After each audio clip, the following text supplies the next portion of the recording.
Hello, everybody, and welcome to Saber Dice. It is Monday, and that means we are back here for Numenera Fury.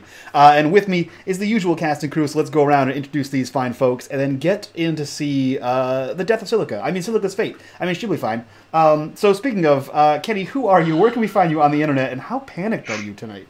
So I'm Kenny. I will be playing the role of Silica, who may or may not die. I am 10 out of 10 panicked. Good. But role play. So you can find me at twitch.tv/Kenny Hill. It's KENIHILL. Yeah, she tweeted me and said, please don't kill me. And I said, I promise I'm not going to kill you. The NPCs and monsters you encounter may have other plans for you, but I'm not going to kill you. I have Palu, I'm fine. Yeah, you'll be fine. Let's jump over to Jordan. Who are you? Where can we find you on the internet tonight? And who are you playing as well? I am Jordan. I play Arri, who at this point is kind of just going along for the ride. It feels like he's just like, I guess I'll go over here. I guess I'll go over here. Not the smartest brick in the wall. You can find me right here on YouTube. Just search Forgotten Realms Explained. I make Forgotten Realms lore videos. They're super fun. And Wednesday. Oh, awesome. And now coming to you in full high def, Bill, who are you and where can we find you on the internet? Who are you playing tonight? I'm playing Wyloch tonight. You can find me on a YouTube channel called Wyloch's Crafting Vids, and I show you how to make tabletop scenery for your games using really cheap stuff like hot glue and cardboard. Sweet. And who are you playing today? Playing Wyloch, who is a guy who has seen some things and is shell-shocked for it. And some stuff, at least. And last but not least, Ted, who are you? Where can we find you? Who are you playing? And who are our sponsors tonight? Absolutely. I am Ted, or Nerdarchist Ted of Nerdarchy. You can find us on YouTube, social media, as well as nerdarchy.com. We primarily talk about gaming, RPGs, and mostly 5th edition D&D. Our sponsors tonight are returning as per norm, Archania Workshop. If you want great 3D printed miniatures and or terrain or dungeon tiles to soup up your table, they're a great place to go for that, as well as Dungeon Painter Studios, pyromancers.com. If you want some map making software that's going to make your campaign prep that much better, that's a great resource to go check out. Sweet. So tonight I will be playing Zariff, the Jack who explores dark places. Awesome. All right, cool. Let's get right into this. Previously on Fury. Wait. Who are you? Oh yeah, I'm me. I am Mike from Unmade Gaming. I am I'm Mike from Unmade Gaming. You guys can find me here on Mondays and on my channel, all social media as Unmade Gaming. And I am the game master for Fury and the arbiter of your demise. So, previously on Fury, opting to prove their innocence to Bernerbo by secretly infiltrating the Carols on his behalf, Silica, Arri, Wyloch, and Zariff were given the opportunity they needed to further explore the mysteries of the Island of Undoing had to offer. Taking the night to prepare, the 4 investigators were forcibly thrown out of the city at the center under the guise of being troublemakers who meant the city ill will. Acting out their expulsion from Delorme, they were quickly noticed by the watching Carols, which provided Zariff just the excuse he needed to approach and demand an audience with their leader, Taris. Meeting Taris for the first time, it was obvious why the Carols looked at her as a leader. She exuded confidence and command, all of which put Silica immediately on edge.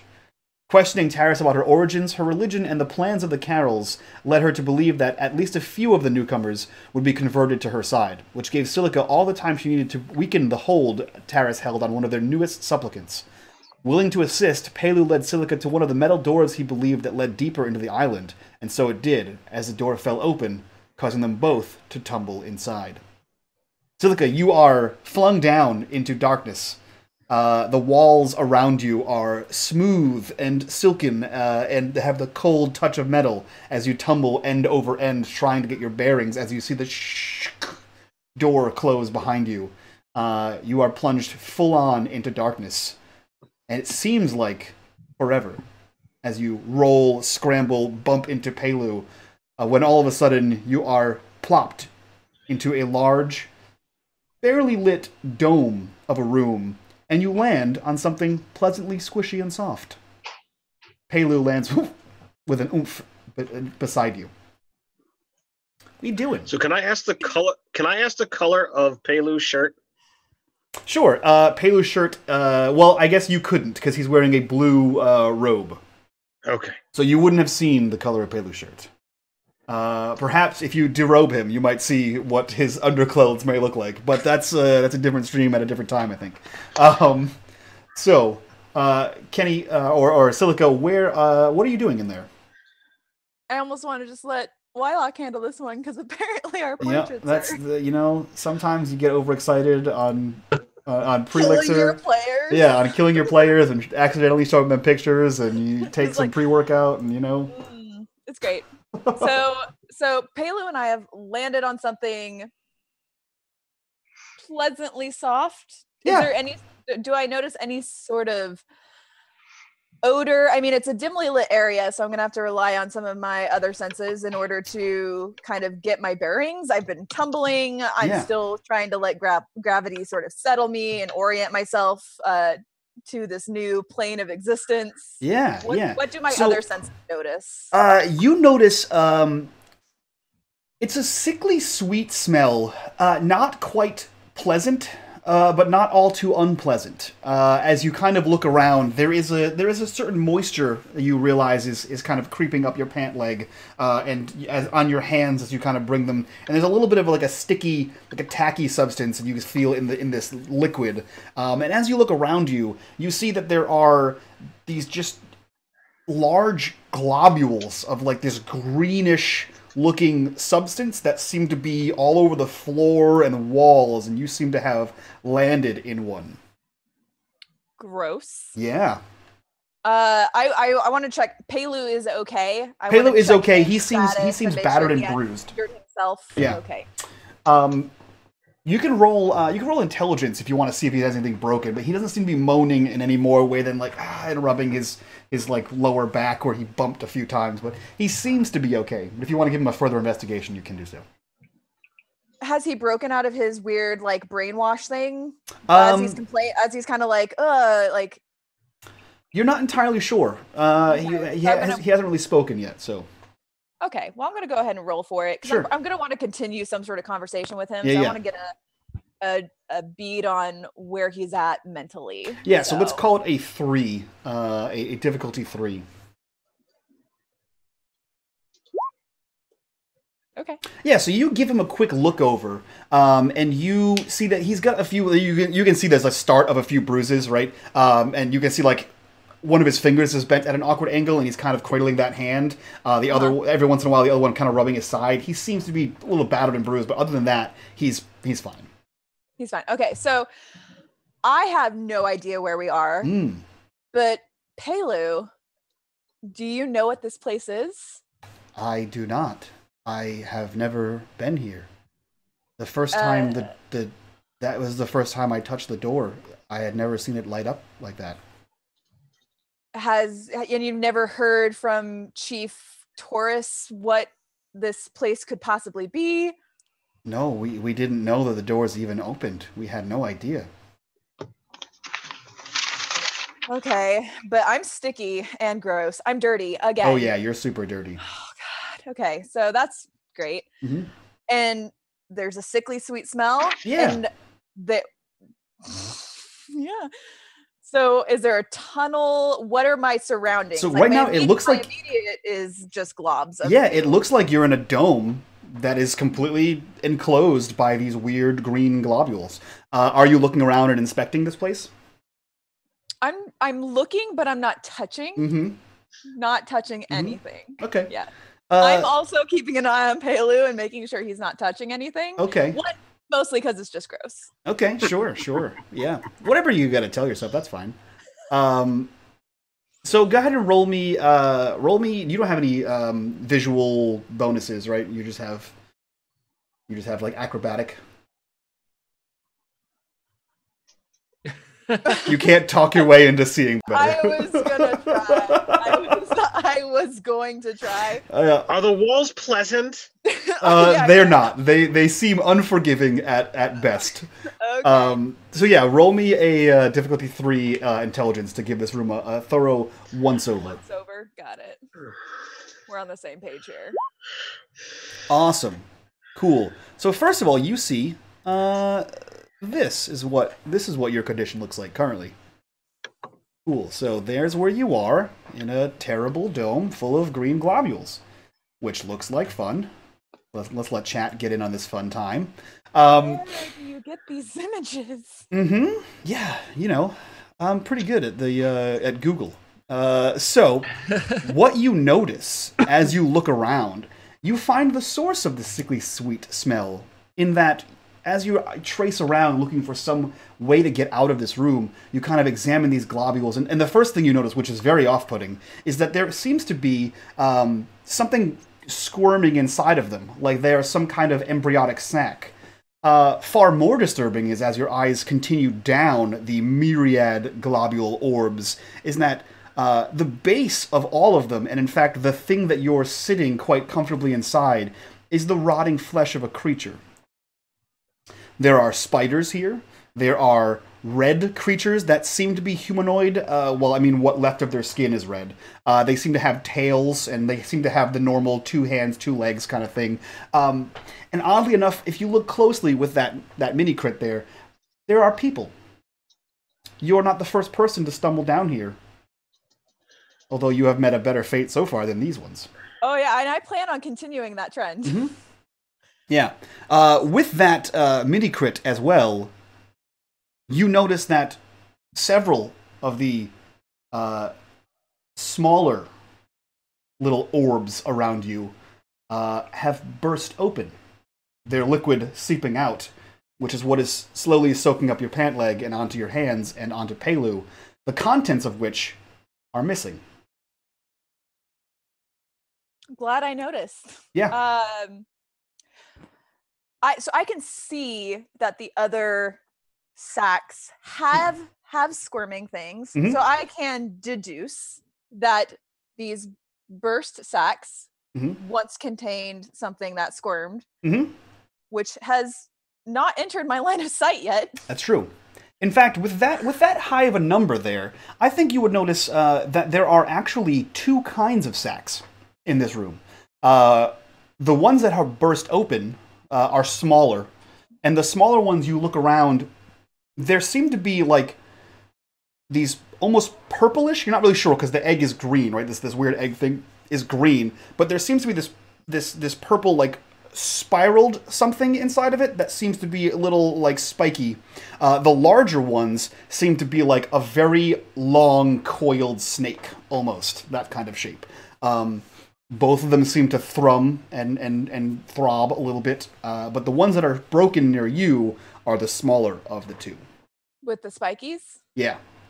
Yeah, okay. See, and I, not good at retaining facts.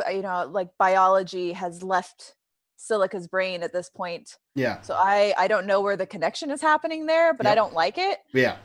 And I'm dirty. So if there doesn't seem to be a very clear exit, I know where I came from, and that was relatively safe. Sure. So I think I'm going to try to get back there. Okay, so you try to scramble up, with my balancing fantastic. With your balancing fantasticness, yeah, you begin to attempt to scramble up, and with the slipperiness on your hands, boots, and pants, you can roll me a difficulty 6 to try to get up there.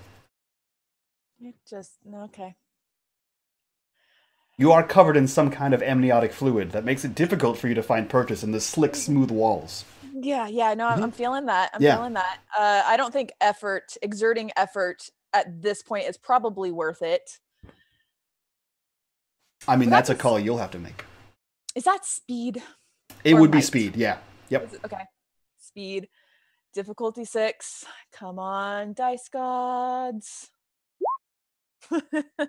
No. So yeah, you kind of see this and you get into like, first of all, you're like dirty, you get that anxiety and this is not great. And you're like, oh no, this is not great. And begin to kind of clamber up that smooth tunnel you came down. And it's like trying to climb up the slide as a kid. You're just like slipping down that thing. It's not going well for you. You kind of slip back down and back into the decomposing corpse of what looks like some kind of animal. You're not sure.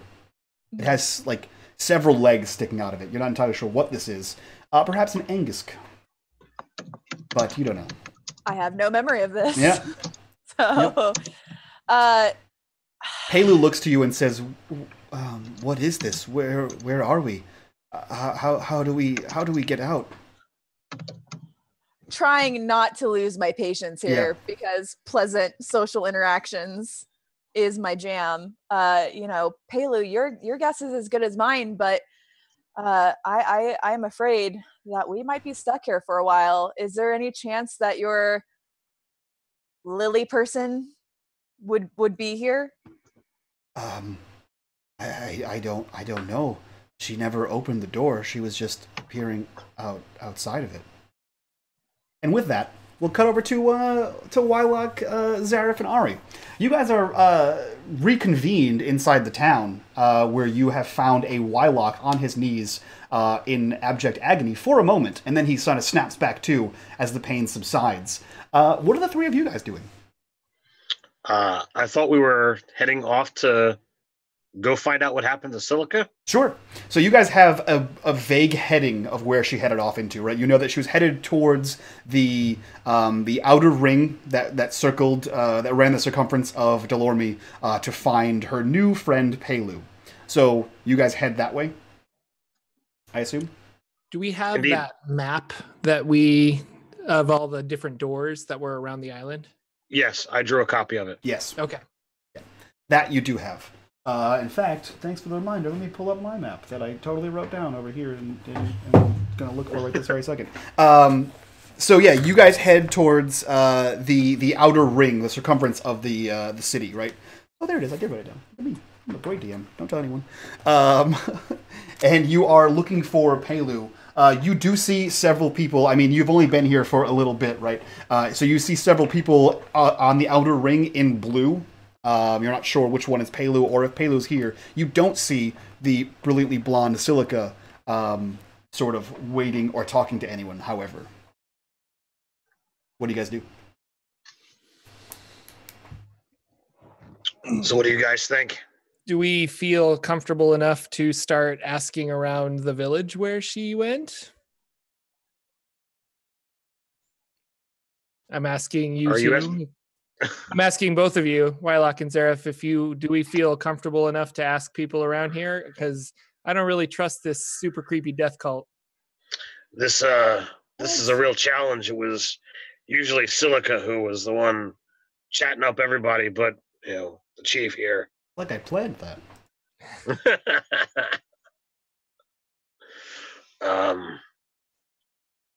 Wyloch, you're muted. Okay, what he's saying was insightful.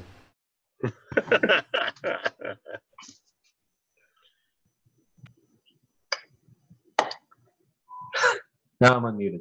Yes. Now you can talk. Just figured it out.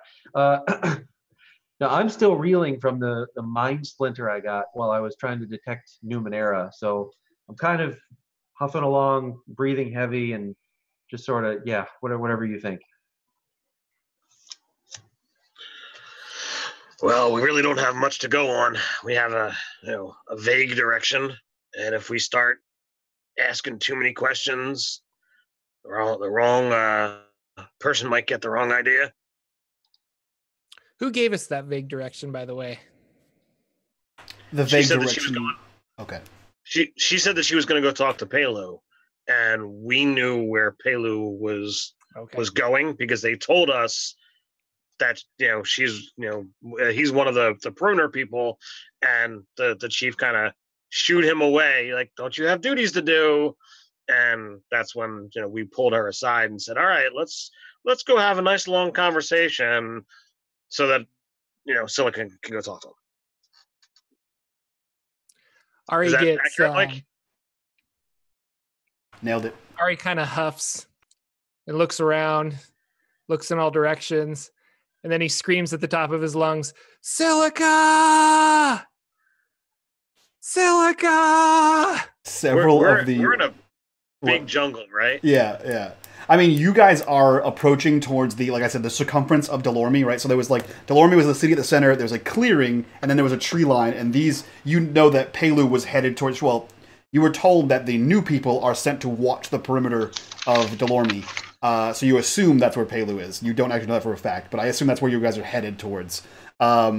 So let's say you're about halfway between the town, the pseudo shanty town, and the circumference of Delorme. As you begin to shout this, in the distance, you can kind of see several of the people with blue hoods kind of turn and look for the source of that. Seeing the three strange newcomers, they all just sort of turn back and begin watching and slowly creeping around the edge of the forest, having none of them being Silica. All right. Well, I've spent a bit of time amongst these companions here. I'm going to try and see if I can find Silica's tracks. Okay, cool. Yes. I dig it. And you are a searchman. So go ahead. You weren't stealthy in any way. There are a lot of tracks, though. So I will say difficulty 4. 4? Mm-hmm. Is there an assist in Numenera? Like, there is. Yeah, you can assist as an asset. What are you doing to assist him? Oh, that's a good question. What is Arri doing to assist him? Yeah.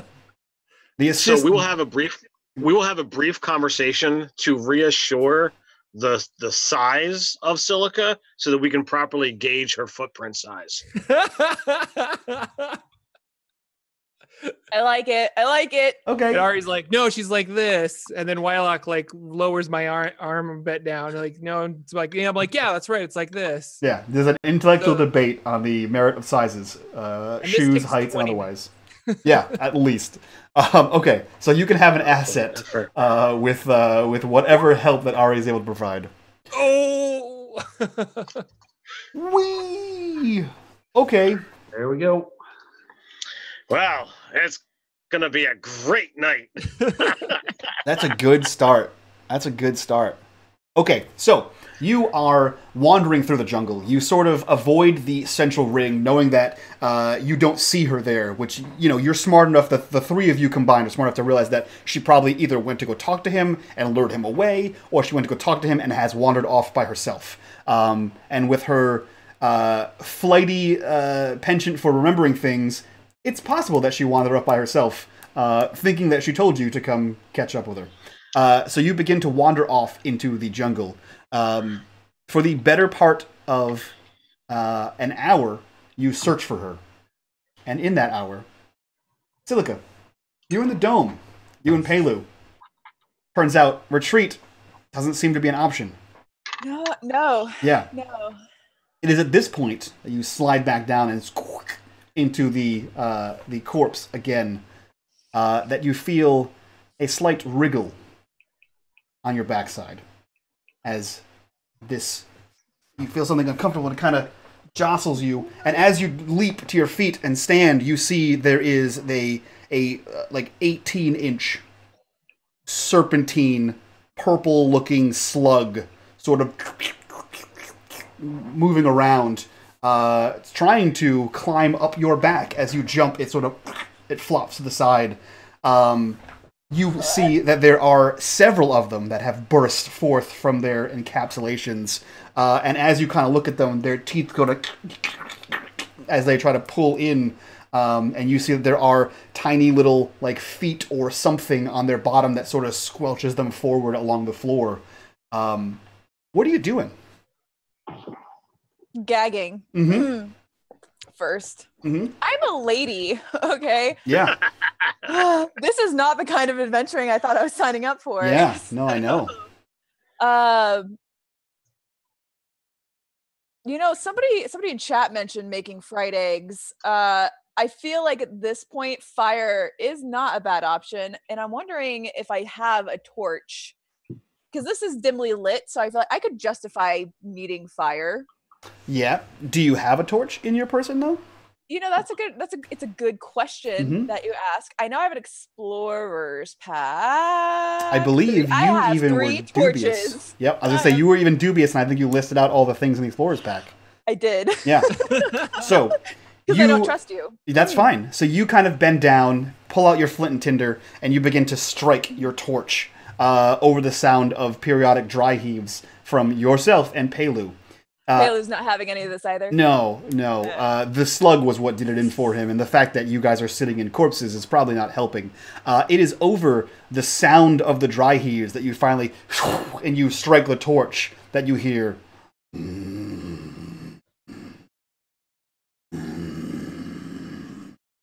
Coming from the southern wall of this chamber. That, I'm speaking very quietly now to Palu. Do you have any idea what these creatures are and what the hell that was? I have no idea. Shh, quieter. I've never seen anything like this. Sounds like it's getting closer. Yeah, cover. Is there any cover? Is there anything besides squishy green globules in There's here? not. I mean, you could dive under the globules. You could dive under the corpses. You know? But you risk breaking them. And what happens when they break? More strange slugs. So Justin in the chat says, salt and slugs, they go well together. That's true. I have rations, but I don't know if we have salt packets in Numenera. Like, I don't think they do. First of all, I don't think you do, and I don't think that you would know that salt and slugs works 9 million years in the future. Silica would not know this. Yeah. She would not remember in this situation that was a thing. Mm-hmm. So we're on a pile of corpses. I'm gagging thinking about this. How are the babies reacting to the corpses? Are they like still digging in? Or are they kind of like not interested now that they're past a certain like amount of decay? So I will pull like a Bear Grylls and I will cover myself in corpses. So as you look specifically, the large ones that are inside the larger egg capsules, they seem completely content to stay in there. These other ones, however, everywhere you move, they seem to along the floor towards you. They're moving at you. They're not going through the corpses at all. Okay. So wait, big smooth ones. So there's large eggs, right? We'll call them eggs. There's large eggs with these big like anacondas curled up in them. And there's smaller ones. The smaller ones have burst, and these purple slug things have come down, and they seem to be moving towards you. But they're not interested in the corpses? Nope. They seem to be interested in you. And Palu. Okay, both. So they're not they're not discriminating. Okay, that's good to know. I would like to crawl in. I'm gonna Luke Skywalker, Tauntaun. I want to crawl in the corpses. Okay. Not for warmth, but for like hopeful safety. Like if they're not like what are the carrion? If they're not carrion eaters, Silica would not know this word. I know this word. But I'm thinking if they seem to be avoiding the corpses, then maybe corpses are safety. And I can't get out of here at the moment. So I need to be safe to formulate a plan. Okay. I will say, if you would like to tauntaun your way inside of one of these corpses, you will need to make me a speed from dexterity 4 test to see if you can do so without rupturing another one of these eggs. And I get an asset for my incredible skills in balance and. I will say you can roll for balancing. Yeah, balancing 4 is what it is. Okay, so I'm gonna go balancing. Corpse balancing. Corpse balancing. This is important. This is very important. So I'm gonna roll balancing, difficulty 4. Yep. Corpse balancing will be in the 2020 Olympics. Mm-hmm. Yes, absolutely. To effort? No, I'm gonna save my effort for like a more critical moment, I think. All right. No assets. Mm-hmm. So you succeed in sliding your way inside what looks like it could have been some kind of deer or something like that at one point, except this thing has 2 heads and 6 legs. And so you kind of just squirm inside this. You're basically inside of its ribs. The bottom portion of it has been eaten away, and this large egg sac is growing out of the top of this. As you kind of get in closer, you can see that. It now smells disgusting as you're inside of this. The putrescent smell of rotting flesh sort of takes over your nose. And let's see how well Palu does. Oh, poor Pelu. Not good. Oh, He needed poor a Pelu. 12 to succeed, and he's not a balancer. He is, in fact, a philosopher. So, Pelu begins to squirm next to you. Actually, he tries to at first squirm into the one you're in, but realizing that there's not going to be enough room, kind of tries to weasel his way in the one next of you. It is at that point that you feel and more liquid sort of seep down next to you, and within a few seconds you hear as another one of these purple things sort of and begins to move around. There are now 4 of them on the ground, moving towards you guys, and all the while you hear this. So can I ask a question? You may. What happened with the torch? Well, you did light it. So where did you put the torch? Did you perhaps put it on a slug? I'm still hanging on to it. In a corpse. You're just gonna have it out. Yeah. Okay. Awesome. So you hold your breath, hold the torch out slowly, like aloft, a little bit of fume coming up off of it, and you hear the continued as it seems to get closer. As it gets closer, you hear thump, thump, thump, and it sounds like footsteps are moving in your general direction. Have the slugs reacted to my fire? The slugs have not reacted to your fire. Have they stopped moving towards me now that I'm inside the corpse? They have not stopped moving towards you. I got more dirty for nothing. Okay. They don't move very fast. And right now I'm only dealing with 4 babies. Well, that's true. Well, that's what you assume. I assume at the moment. And again, Silica, not so smart. However, I don't want to lose Pelu because I am sort of the reason he's in this mess. And I feel like I will manipulate him to get information, but I'm also not going to throw him and use him as bait under the slug bus. Right. So if he's struggling and the corpse is not doing me any sort of good, I'm going to probably... it's such a hard choice. Do I disengage? Do I try to find a different exit? Do I just try to fight the slug babies, potentially rupturing more sacks? I want to get up. I want to support Pelu, and I want to hold out the torch and see how the slug babies react. Okay. I'm assuming they're babies. So because it's cuter that way. Sure. So you squish out of the corpse. You sort of help Pelu to your feet. The first thing you notice is the 3 men standing in the room. All 3 of which with vacant expressions, slowly lumbering towards you. 2 of which holding clubs, 1 of which dragging an axe along the ground. However, before you have time to react to that, you sort of pull the torch up, you grab Pelu to his feet, and I need you to make me a speed defense 4 as you look down at your feet and you see one of these babies, as you have called them, has coiled itself like a spring and is now launching itself towards you up in the air, trying to latch onto you in some way. Yeah, it just wants love. It's a baby. It needs love. It just needs cuddles and hugs. That's what babies need. Yes. So speed defense 4. Defense 4. And you do not have your shield out because you have not said your shield was out. Well, yeah, so. I've got a torch in one hand. Yeah. Pelu in the other.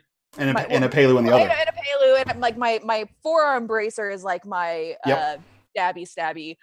So can I use balancing? I see it's about to attack. Can I perform a maneuver?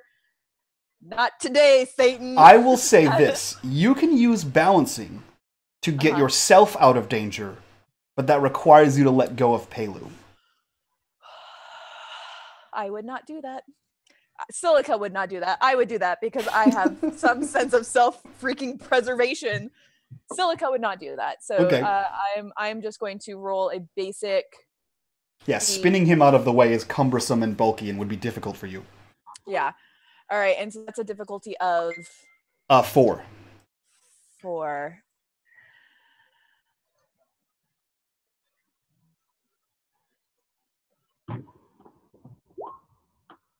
So, You see it coil and spring towards you. You deftly maneuver and sort of yank him out of the way as best you can, not letting go of him. It sails over the top of you and lands in another somewhere in these eggs. You're not entirely sure. You do, however, see all of the eyes snap towards you, and their vacant white expressions seem to be focusing on you. Unfortunately, the 3 humanoid figures there draw your attention away from Pelu just long enough for one of them to land on him. And you hear a, as that's the first time you haven't heard a monotone voice come out of Pelu. The pain seems to have jogged him a little bit from whatever sort of trance he was in. And you see that this thing, all of its like mandibles have latched into Pelu, and it seems to be making this like sucking noise, like a leech almost, as it is biting onto his arm. However, as it's doing that, you see it slowly begin to start to move on his up his arm and towards his shoulder. Oh, I stab it with a torch that's on fire. Okay, like, cool. Instinctively, it's burn it with fire. Awesome. So, I like to see that. I'd like to see, because I can't really finesse probably my forearm blade, and I am trained in all weapons, and this torch is dual purpose. That's true. Yeah, so we'll count the torch as a medium weapon, which means 3 damage, if I'm not mistaken. 4 damage, I'm sorry. 4 damage for medium weapon. So let's call that a difficulty 3 attack on this this creature. Okay, so difficulty 3.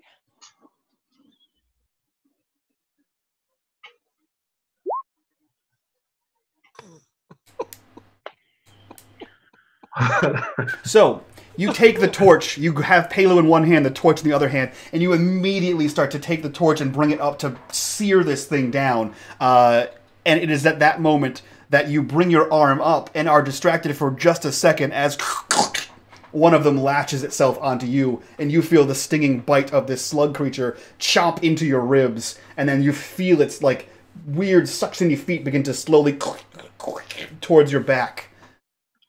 Thank you for not killing Pelu. No problem. Oh my gosh. All right. You will see, however, that the 3 people have sort of stopped advancing towards you, and they're just sort of watching. Okay. Yep. So they see this, and the slugs aren't interested in them whatsoever. Nope. No interest. Zero interest.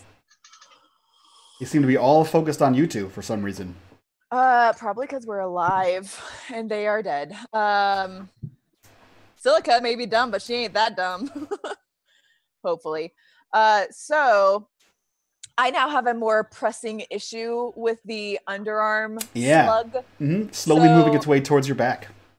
That was in the hand that had the torch. Yep. So I'm gonna have to use my forearm bracer that has the weapon that is retractable. So I'm gonna luckily that doesn't even take anything to basically swing and carefully stab it. I would like to carefully stab the slug, please. Carefully stab the slug. Yeah, no, it is a difficulty 3 to stab the slug. Okay. And this is a light weapon. Yes. Technically. Yep. So which means you get an asset to attack because it's light. Right. I was not doing that before, which was silly of me. So I'm I can also use the thrust action, I believe. Let me double check that. That will give me an extra. Oh, why are you scrolling so much? It gives me an extra damage point, extra point of damage as well. Yep. So I want to, because I'm basically just going to thrust it right in there. So I feel like that's appropriate. Sure. Yep. Okay. So as a difficulty 3, you have an asset, and you would do 1 extra damage than what it displays on the screen if you hit. Yeah. All right. Let's do it. Yeah. Cool. So finally. You deal 5 points of damage to this creature. It's a light weapon, not a medium weapon. So right, but you got a bonus. So you got a micro crit, a tiny little crit, so which means plus 2 damage right there, and then your thrust deals an extra damage. So you deal an extra 3 damage to it on top of that. So you feel a little bit of resistance as you break that external carapace on this slug thing, but eventually it pierces through, and you can see some of this green ichor leak out of it, and you like it wriggles on you, and it stops moving as you withdraw the blade. It's not quite dead yet, but it is damaged and leaking some kind of green ichor out of it. Okay. It is at this point you notice that the other slug has gotten all the way to Pelu's back and seems to be positioning itself right between its shoulder blades as Pelu struggles and is unable to reach this thing, still crying in pain as the pincers bite into the area right between his shoulder blades and sort of sink their clutches into him. The three humanoids seem to just sit there and watch. Okay. I noticed Pelu's... Has my slug situation, has it stopped moving? It stopped moving. It did. It has stopped moving and is just sort of there, latched onto you still, or at least grabbed onto you. Right? It's not chewing through you or anything like that. But it has stopped moving. But you do have a feeling that if you do not attack it, it might continue moving again. Oh, Pelu. So I want to yell to Pelu. To fall, I want him to try to fall on his back, basically, to try to like stop, drop, and roll. Okay. To like instruct him. Yeah. But I feel like I need to deal with my situation, but like he's in panic mode and he's just flailing. Yep. It's like if he did a nice, I don't know, like backflip, not like backflip, but just like if he really like put some body weight. Yeah. Okay. So I yell at Pelu, you got to slam onto your back. Okay. And I'm gonna take another. Literally, I'm gonna take another stab. Sure. Difficulty 3 for you. All right. Continuing with the asset, or Yep. Because you have a light weapon, it's always an asset because it's smaller. Always got it. If I could use the virtual table, there we go. Success. Cool. So, I will say, are you using thrust? Yes. Okay. It's like just continue in the manner I was. Okay. So, you deal 3 points of damage to this thing. So again, you kind of get into that same spot as you would before, right? You try to aim for that as much as you can.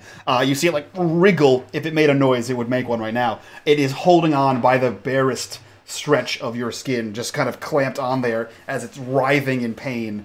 More ichor is pouring out of this. Pelu takes your advice. He looks at you, panic-shocked eyes, and he sort of just flops himself down on his back.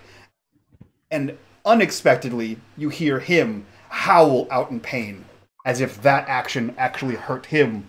And he begins writhing, trying to roll onto his stomach. As he does so, you see that this thing's fangs are sunk into it, and you see 2 more fangs, you're not entirely sure what they are, have protruded from the back end of this thing and have also clamped in lower on its spine, on Pelu's spine. Pelu, I'm so sorry. Okay. Triage mode. I am now doing probably much more fine than Pelu is doing. At the last round, maybe even. This round, he needs me. So I want to rip that thing off of him. That would be, I mean, I'm not a very strong glaive. But he is in pain, so he is not holding still. So like he's writhing. Yeah, in pain. Any sort of precision scalpel movement is not gonna probably end well. I want to exert great effort to rip this thing off of him. Okay. I have a torch in one hand. So I will probably try to. Yeah, that seems like the safer option. I want to torch the thing to try to not stun it, but get to like release.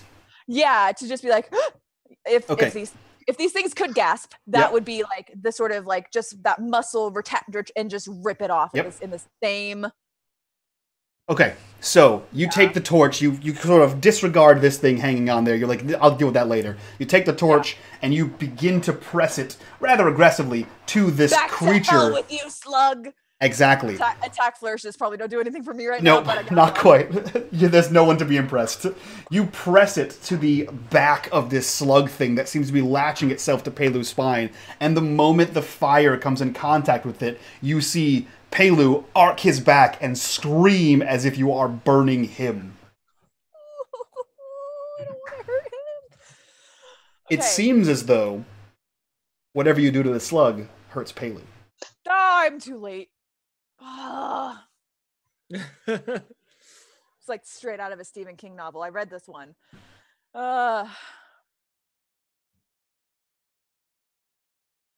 Whatever I do, oh man, Silica is just not that smart. Whatever I do to Pelu, I don't think that probably works backwards. I don't know how that would help me. But so he's feeling whatever the slug monster felt. Yep. So did the pulling off do anything? Like, yes, I burned. Did you actually try to rip it off as well? Yeah, in the same. Well, because I don't think I'd have enough reaction time. I'm trying to burn it and pull it off at the same time. So it might have recovered. So that would have been the thing I was trying to do. So you burn this thing. You see him writhe in pain, and you try to scoop your fingers underneath it. There doesn't appear to be an underneath it. As you run your hand along the side of this slug thing, it appears as though those little suctiony feet also have these weird fanged spikes, and you kind of grab at this thing, and those are also piercing into the skin, or through his clothes and into his skin. So you try to get your hand under there, but it seems to be stuck tight to his back, almost as if fusing to his spine. Dreamcatcher. Yeah, that is when he sit with the teeth, and I knew. It's at this point you need to make me a speed defense roll of 4, as the one you flung off of you previously springs to attack again. I am going to use my balancing. Okay. Do I know? Actually, do I notice it? I guess that's the fair question. I really shouldn't give you an in, but it's the fair question. I'll say yes. Yeah. Okay. So, difficulty 4. Yep. You succeed. Yeah. You deftly maneuver away from Pelu. The thing arcs past you again, and as you do, you actually notice that the wounded one is beginning to towards your back. It just does not want to give up. You left it alive. It's still kicking. Yeah. Triage. Okay, so it's moving. Mm-hmm. I certainly don't want to get zombied by this thing. I would imagine not. It's still, so my hand, it's still under the hand that's holding the torch, which means I have to go back in. I don't know if at the angle it's probably at, if I could thrust it. I don't know that my arm, I'm not Gumby. I don't know about that my arm bends that way. Okay. So at this point, I don't know if I can thrust. It might be more of a slice. Yep. But you are confident that if you don't hit it, if you don't kill it this time, it's going to be at an angle where you are unable to attack it. Yeah, much the same way that Pelu was flailing and trying to get it off of him. Right. So I'm going to go in for a hard, slow slice. Okay. So but I don't know that I can get like a good thrust angle without potentially stabbing myself. So. Okay. So it is a difficulty 3. And unless you roll a 1... It'd be fine. Why would you even say that? Because he likes it when we roll 1s. It's free fun for me. Luckily, I get an asset because it's a light weapon. Yeah. I'm going to say that every single freaking time. Yeah. So you slice into this thing and you see it writhe again. Its tail kind of coiling up towards its front end, you assume, its mouth, right? And you see its like fangs sort of jut out further, way further than it should, and more of these like spike things protrude from its underside and the one on its tail as it writhes and sort of bends itself into a spiral, and then falls off of your blade and on the ground, seemingly dead. One down. Seemingly dead. Okay, so. And how many of these things are there? Well, there's a dead one. There's a probably dead one now. There's one on Pelu. There's the one that jumped on her twice, and she thought she saw a 4th one, or at least a 4th egg sac broken. Right. Okay, so I am triaged. I am probably hurt. Yep. But Pelu, that's a problem. How is he acting now? Like, he got hurt. Do you take a second to give him a look over? I would need to know my next plan of action. So yeah. So as you stab this thing and go back to see him, he has rolled himself over, like to a like a push-up position, like he's standing. He's rising up, and he looks to you, and he has a vacant look in his eyes, not white like the other guys behind you, but he looks to you and he says, "Please stop." But like worse than the brainwash voice? Way worse than the brainwash voice. Okay. And because I am, really good at these pleasant social interactions and like reading people, I know that this whatever this is not Pelu. Mm-hmm. I have meta sci-fi knowledge is happening. However, I don't know how Silica would react to this because it would be completely foreign. Like the idea that some bug creature could control someone. That's not something that Chief Barnacle told us about, or Crazy Priestess Taurus told us about, or anybody has warned us about. So how would Silica react if Pelu took a step forward towards her, raising his hand, holding one of the slugs out, and said, "It's easier if you just comply," as he steps towards you? That Silica is not cool with. Yeah, I assume you have a reaction prepared for that one. So he's holding one. I just careful to avoid his hand because I still like Pelu. Mm-hmm. Just straight up stab it, and this is the underside, so it's probably like maybe more vulnerable. That's a good thought. We'll find out. Roll me an attack difficulty 3. And this is definitely the thrust. Yes. Okay. So would the fact that he's holding it out straight, would that be an asset? He's holding it still. I like how you think. I don't want you to die. I'm trying to help wherever I can. Please don't let me die. I like how you guys are metagaming back here, and it makes yes, it does count as an asset. He says with a grin. I like this. So we've got difficulty 3. Mm-hmm. And then I'm not gonna. So I have 2 assets because light weapon. Oh. So you basically need to roll a 3. Get wrecked. Get wrecked. Okay. So you slash out at this thing, piercing it in its underbelly, expecting it to be weaker than the rest of it. However, unfortunately, it doesn't appear to share that same sentimentality as you feel that same hardened carapace. But you do pierce through it, dealing some damage to it as well.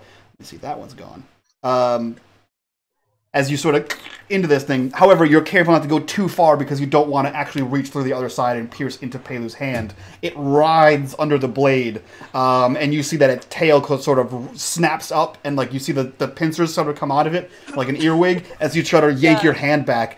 This thing seems to have been stabbed by you, but not anywhere near dead. You know how many times it took to kill the one that was on you. That paltry stab is not going to take this creature down.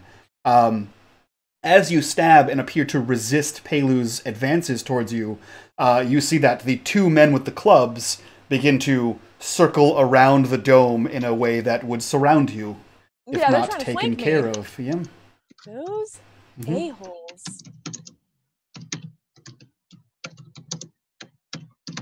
Processing. So now that I am closer, these guys are moving closer. They're trying to flank me. Do I notice anything else about their appearance? You can roll me an intelligence. Difficulty 4. Okay. To get a good look around. Okay. Oh my gosh. Yeah. You don't. You see they have vacant expressions similar to Pelu's, however their eyes are white. And they seem to be just sort of moving as if you are some kind of enemy. Okay. But there's nothing in their look. Pelu is not nearly as far gone as these guys. Do they have weird slug creatures on their back? You can only see the front of them. I can only see the front. Okay. But they're moving around to flank me. Has Pelu let go of the slug that I stabbed? Because I should probably take care of that thing. Okay. Okay, that's a shrug. I would like to take care of the slug that is still in Pelu's hand, assuming he has not become more aggressive. He has not. He's advancing towards you with the slug, telling you that's dying now in his hand. I mean, it's wounded. It's got a scratch on it. I'm gonna kill it. You're gonna try to. So much confidence. All right, I'm gonna go for another thrust again. Intentionally trying to avoid. So I'm gonna say that you have an asset for light weapon. However, now Pelu is wise to your attack, and the asset for him holding it straight out to you is no longer applicable. That is fair. Yeah, that is fair. So it is. Assuming when it just let his creepy slug friend die. Yeah, right. You want to keep that guy alive. So it is still a difficulty 3. Only 1 asset this time. Only 1 asset. That is fair. Yeah. Oh, good stuff. So good. I'm going to say, on a miss, you lunge forward, and Pelu moves with aggressive speed and lunges towards you. You need to make me a speed defense 5. Because now not only is the slug monster coming towards you, but it is aggressively being put there by Pelu to try to avoid this as he counters your attack with this slug Pelu monster. And I had a thing. You did, but then he got slug infested, and now him and the slug have a thing. So I lunged. He kind of counter lunged. Yep. He like sidesteps and goes to plant this thing on you. Can I roll to dodge, essentially? Yeah. I see that he tried to counter lunge the slug at me. So I want to basically somersault. You want to continue forward, the momentum forward, and kind of spring. Yeah, I already have that momentum. I know from martial arts to use that. I will let you do balancing as your defense. Still a 5. Still a 5. I will exert effort. Okay. Good call. Thank you. I like hear mentally somehow the cheering on of the party members. I don't want to be zombified. You'll be fine. We might not be there with you physically, but we can be there for you emotionally. Thank you. Let's do this. Wow. So you dive forward. You see him lunge towards you. You dive forward and spring to your feet. I will, well, I guess you can't really, unless you attack Pelu, you can't really make an attack here, but you spring forward out of the way. Unfortunately, this puts you more towards one of the humans. And at that point, we'll cut back to the wandering trio lost in the forest. You guys have been wandering for quite some time in the forest here. By this time, good like 20-30 minutes. Time flows differently when you're above and below ground because it's a role-playing world. So you guys have been kind of wandering through the forest. What are you doing? Zariff, you know enough to think that you've lost the trail, if you had the trail to begin with. So, if I had to, if I pulled out the map, would I be able to gauge where I am? You can roll for it. Is that searching? It would be searching. And I'll say, because you're lost and don't really have any frame of reference, I'll say it's a difficulty 5 to try to get your bearings and figure this out. Silica, what Numenera do you have on you? I have a stem, which gives me some boosts, as well as the beacon cipher that we got from Chief Barnaby, whatever his name was. You don't have the scrunchie anymore, though? I do not, because because of the way the Numenera interacts, I had to get rid of one. Yeah, so you look on this map, and you have kind of written down like the circle, and you found several of the doors. You have a feeling you're more towards the north door. Okay. Where would that put us in relation to the circle that we thought she was heading towards? You're fairly certain if you head south. If you're like going towards the north door, you're fairly certain if you turn due south, you'll eventually walk into Delorme. You'll walk into the city of the center. All right. So I want to backtrace and still being on the lookout for footprints. Now that we're not in the heavy trafficked area, mayhaps I'll be able to reestablish her trail. Okay, yeah, roll for it. It's same thing, difficulty 5. Actually, it'll be difficult. I'll call it difficulty 4. Because you're right, there is less traffic. She's saying blondes shed a lot. Is there a lot of blondes in the island? There could be if you were anywhere near where she was. Oh, I don't know if I'm anywhere near where she is. And thus you see no blonde hairs. Okay. All right, so we're going to search.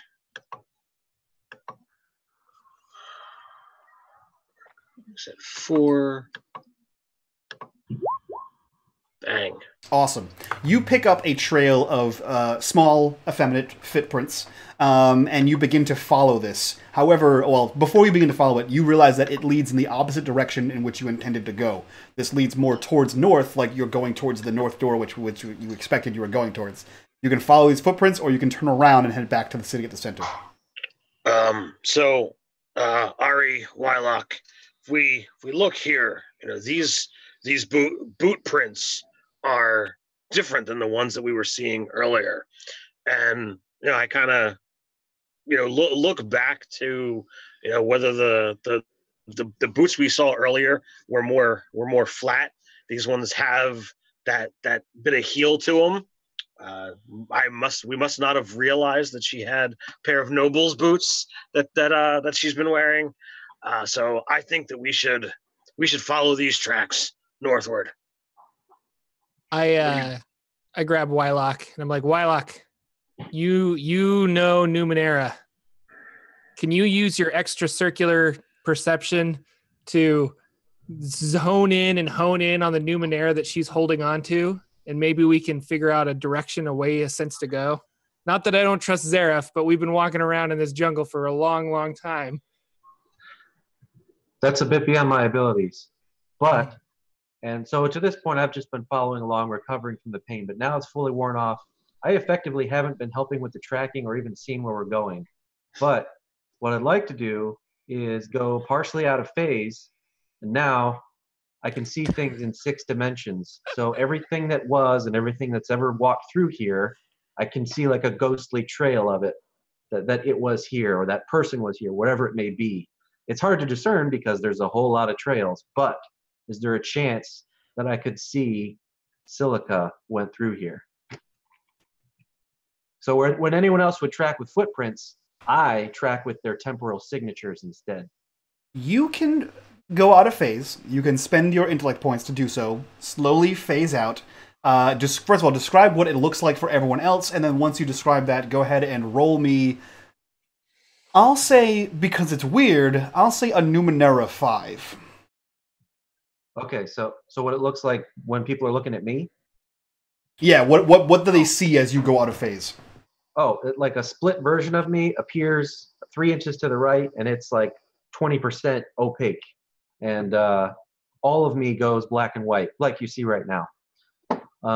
And my eyes go white. Looks like we're dealing with our own zombie. Yeah. So we're going to do, I'm sorry, what was it? 5. A Numenera 5. Numenera 5. Identifying or understanding Numenera? Yeah. Okay. Because you're seeing in this out of phase thing that you have because of your Numeneran device, we'll go with that. Okay. We will, do I have enough pool? Yes, we will do some effort. No assets? Nope. No assets since, I don't know how to help you with this one. we already put him on the trail? That's not an asset? He's looking in a different way. And so it's more or less like he's not looking for footprints. He's looking around to see if a trace of her Numeneran essence is here. However, with a success, you find no trace of Silica, but you do see that interspersed around these small footprints that Zariff has pointed out, there are small blue dots that are slowly fading. It's not her. These aren't her. But, and then I tell them about the dots. Now, only I can see the dots? Yes. So they're only in this alternate phase? Yes. And I have no idea what they could be? They look, so from your perspective, they don't look like they're a physical thing. They look like they were like drops of something. But to the naked eye, like once you kind of phase back out, and you obviously would see Zariff kind of looking around. Once you kind of phase out, it doesn't look like anything. The closest comparison I can make for you is like if you drop water in dirt, you know it's there, right? But it kind of seeps in, so you can see it because you're in some weird extra dimensional phase. But to the naked eye, it's indiscernible.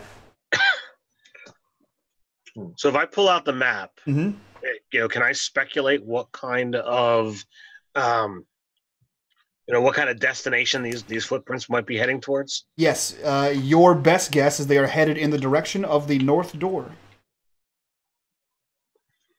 And Wyloch says that they're, with all certainty that this track is not Silica. Yes. Who was it? So I did succeed. Do I know who it was? Do I recognize it as Terrace? You do not. Okay, it's a person I don't recognize. That's correct. Okay. No closer to finding Silica. But it is a strange person that seems to be leaking some kind of Numenera essence, or exuding it at least. So what do you guys think? Should we follow this trail, or do we head back and try again? So Jordan wants to save his friend. Arri is probably like, she can fend for herself. Like, she's a strong, capable person. So I'm at a huge crossroads right now. Yeah, Wyloch's really intrigued by the blue Numenera blood on the ground. Zariff looks at this situation and sees that, this is a dangerous jungle. We encountered a handful of things, and they wrecked us. It's the only real fight that we've gotten in together, and it was more than what the four of us could handle.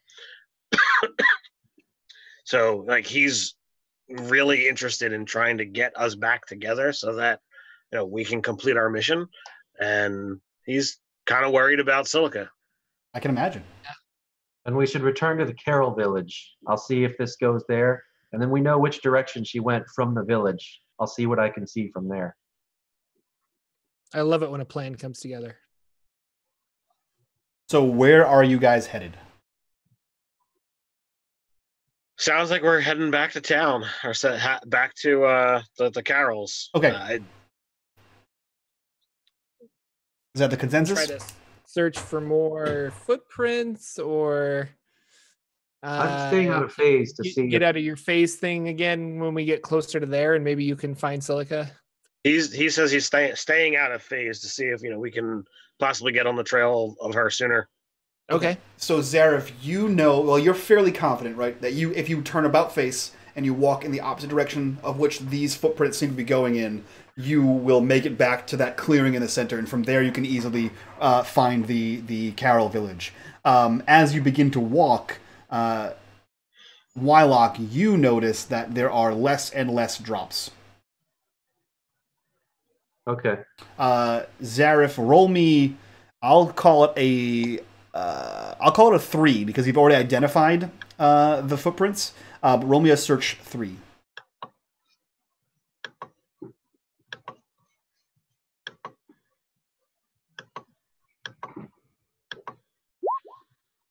The footprints you are following, or the footprints that you kind of have been side-eyeing, do not proceed towards the clearing.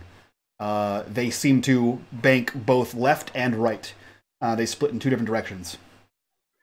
So it was one set, but it's yeah. So it looks like there are footprints that go north towards that door, and then you get to a certain point, and they sort of go this way, and there's another set that goes this way, as if this person walks back and forth around this area, but does not proceed towards the villages. Which way do the blue dots go, or both? They go both. But the trail is getting thinner of the dots. The dots were thicker the other direction. Mm-hmm. I really think we should be going the other way, guys. Towards the dots? Towards the footprints? Yes. I mean, if I'm leaving it up to you guys. I have no extra circulatory perception. I have no map making ideas. Like, I need to kind of follow your lead, I think. Well, It's not her. How do you assess her capabilities? how do you know it's not her? I kind of just do. You're going to have to go with me on this one. I can explain string theory to you, but I don't have 4 spare years. Do you? Okay. Oh, yes, let there. So we leave these footprints. I'll try to make some kind of notation on the map as we're walking as to where these things split. Yep. So we can come back to this spot later if we need to. Okay. But we head back to town and try to yet again find Silica's footprints. Okay, so you guys head back. It's a short jaunt, maybe 15 minutes from where you are, back to the clearing. Now, in the clearing, you see that there are the Carols still circling the perimeter there. You can make your way back to the town, or you can begin searching in your own unique ways. What do you guys want to do? I want to head to the spot where Pelu was, that we questioned him. That's in the town. Yeah. That's where we went back to, right? Well, so you guys went back. So a straight shot from where you were down south leads you to the clearing. From the clearing, you can go to the town, or you can continue searching. Where you started searching was towards the clearing. Okay.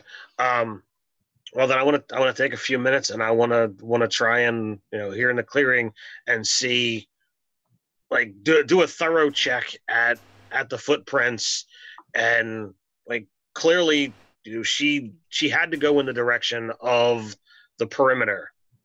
So I'm going to try and find for the freshest set of prints that way and see if I can nail it down that way. Okay. In the meantime, is anyone talking to any of the Carols? So we're back. We went back into the village, not hanging out. You're at the if Delorme, the village at the center, the city at the center, the place with the walls is here. You guys are at the clearing around it. The newcomers are around the perimeter, and Zariff is trying to relocate her footprints. We're at the perimeter, right? Yeah. Where the Carols search or circle. Correct. So you are not at the Carol village. What's that? Do we have our blue robes? You do, as long as you're wearing them. You do. Okay. I mean, you have them on your person, right? You were given them, so I would assume such. Yeah, we have an extra one for Silica if we ever find her. One day she'll get it. Should we ask if they saw Silica? Go for it. All right, I walk up to some of the Carols and I say, "Did you see a blondish, wearing a blue hoodie, kind of stick out like a sore thumb? Have you seen her? Yeah, about this tall, like one of these heights in this range. I'm not entirely sure which one. You see a young female look up to you, and she looks to you and says, "Yes, she spoke with Pelu some time ago." Did she go somewhere with Pelu?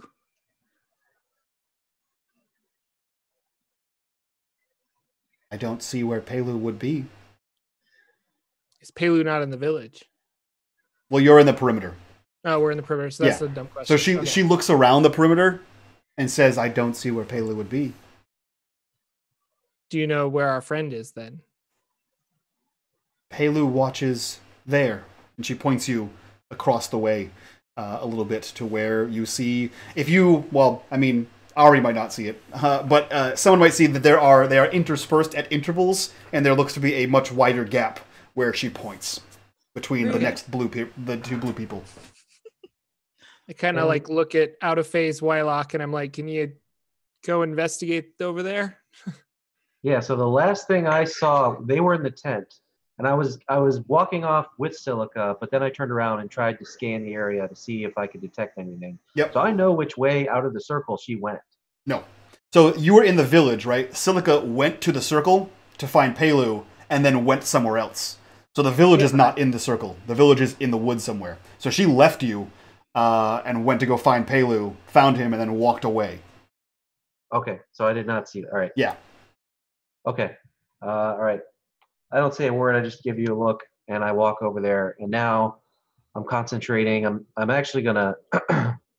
I know how much is at stake, so I kind of shape up, and I have a moment of clarity. And I'm looking now in 7 dimensions. Oh. We'll go 8 dimensions. All 8 of them. Yeah. Hot damn. Okay. And look for the temporal traces of everything that ever was and ever will be in this area. Okay. See if I can get a signature. Roll me a Numenera. Call it a Numenera 5. All right. 5. Now, is the information that we had from the perimeter guard an asset? That she was here? Or that Pelu was here? I wouldn't call it an asset. He went over there, and that's where he began searching. So that's kind of your jump-off point. It would be harder. Put it this way: it would be harder if you didn't have that information. So technically, yes, it would have been a 6, but now it's a 5. So yes, it would be a 5. Okay, and no bonus for my RP. You know what? I will give you a bonus, not an asset, but a bonus. All right, here we go. Yay! Okay, so you have you pick up faint traces of it basically it looks like a ghost in the machine would be kind of how Wyloch sees it. So you see things come in and out of the 8 dimensions, right? You see it like phase in and then it's gone, and you see something phase in and it's gone. But they're all like wavy outlines. You're specifically looking for one of them, and you're fairly certain you have locked onto a feminine one that sort of matches Silica as best as you can tell. You don't really traverse all 8 of the dimensions at random or very often, but you're fairly certain that you have kind of pinpointed someone walking away into the woods. That leads to the northeast.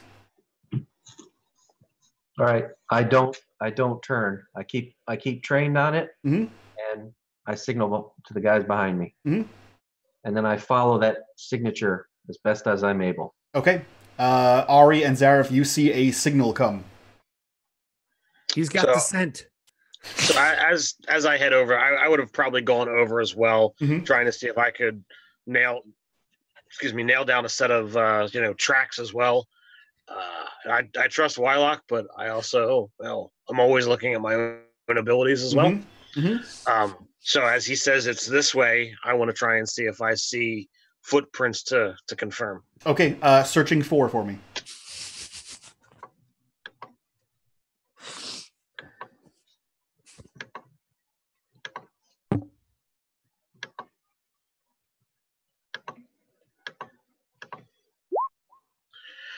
You do not. There are too many footprints around here. There's a myriad of them. However, Wyloch has locked on like a Numeneran bloodhound and begins to, just sort of mindlessly walk forward with or without you.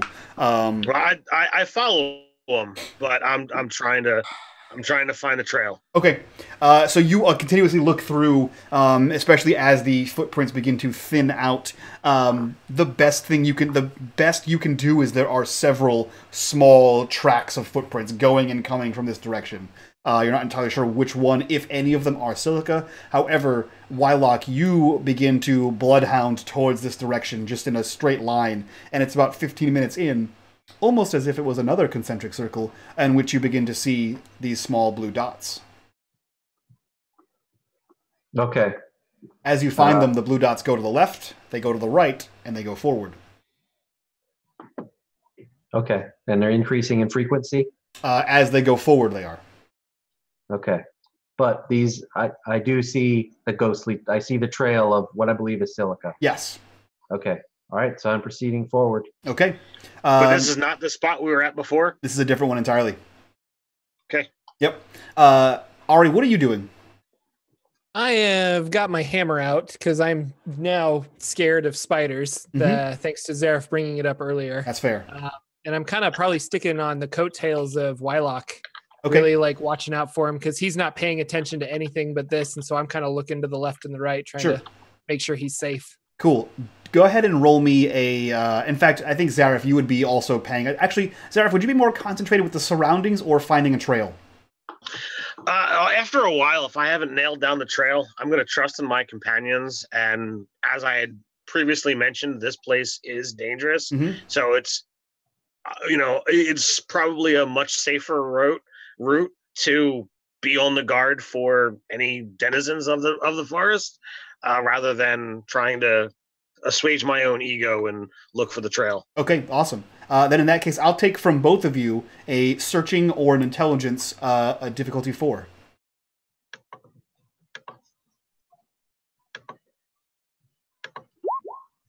Woo! Nailed it. Also a success. That's a really... Yeah, I'm not good at those, so... So you blasted out of the park. So you see, in the current dimension, right, sort of in the distance, in the same direction you're kind of walking, Zariff, you see what looks to be a strange statue. Just kind of catches you off guard because you haven't seen anything like it before, so it kind of just piques your interest. Arri, you see it move. What you see is a statue of a shapely woman, arms raised above her head in some kind of pose here, and it appears to be crying. And you could have sworn you saw it move. But it appears that liquid is running down its face, and just kind of covering it. And we're walking right towards it? Right towards it. I grab Wyloch's shoulder and try to...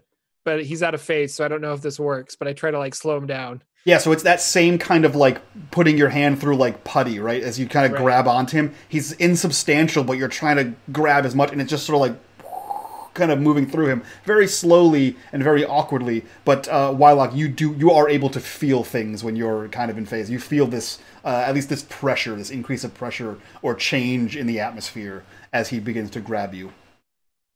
And if I'm looking off, there's no discernible end to the trail in sight, like where she might have gone. It's too far away. Yeah, it looks like it's too far away. But as you do see the dots increase in frequency, the closer you go, the further you get down this trail. And do I feel, am I straining to concentrate and keep this bead, or do I feel that if I were to look away, I could You're fairly confident. These blue dots are apparent now. You've kind of locked onto them. All right, so what is it? I don't think we're alone, and I point over to the statue. The hell is that?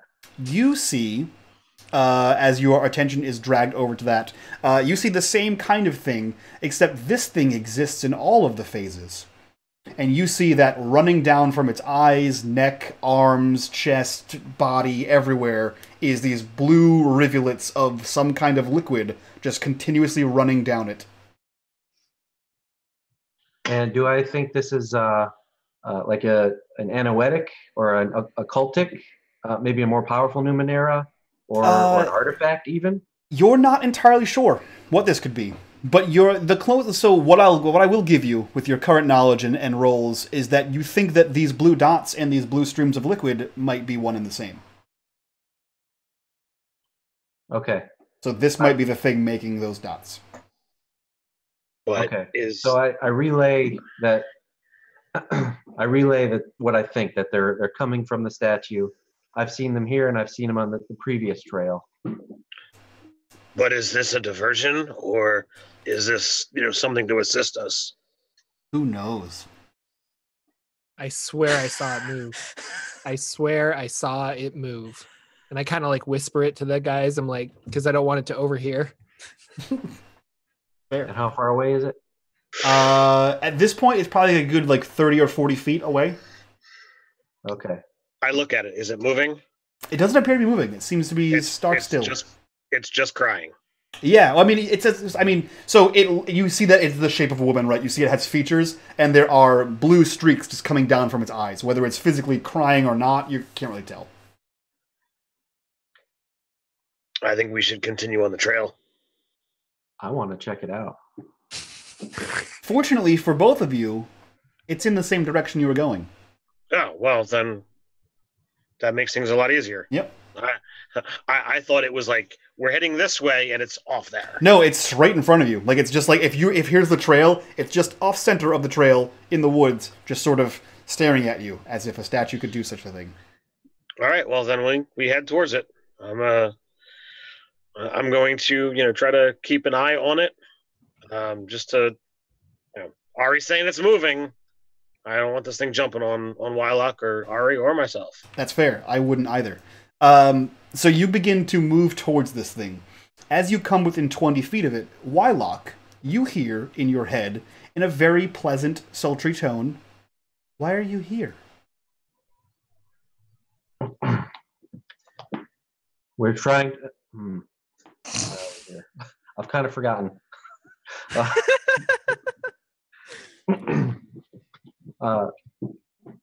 A tempest rages around this place. We're trying to find out why.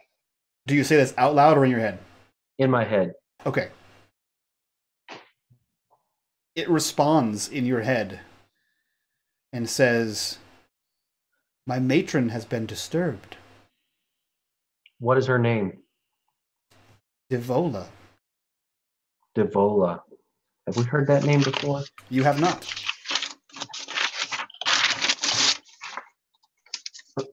Where does she reside? Beneath. And is she in pain? Her clutch is in danger. What is her clutch? The future. Would she know of galaxies colliding? You can ask her. I just did. Oh, okay. So you say, would she, as in Devola, know of that? Yes.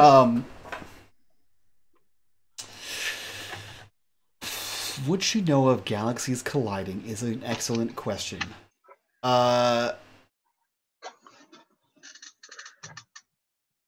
She looks to you and says, or well, she doesn't look to you, but you hear in your head, "The choir may." The choir? Who are the choir? The insidious choir knows a great many things. Are they here? The insidious choir is everywhere.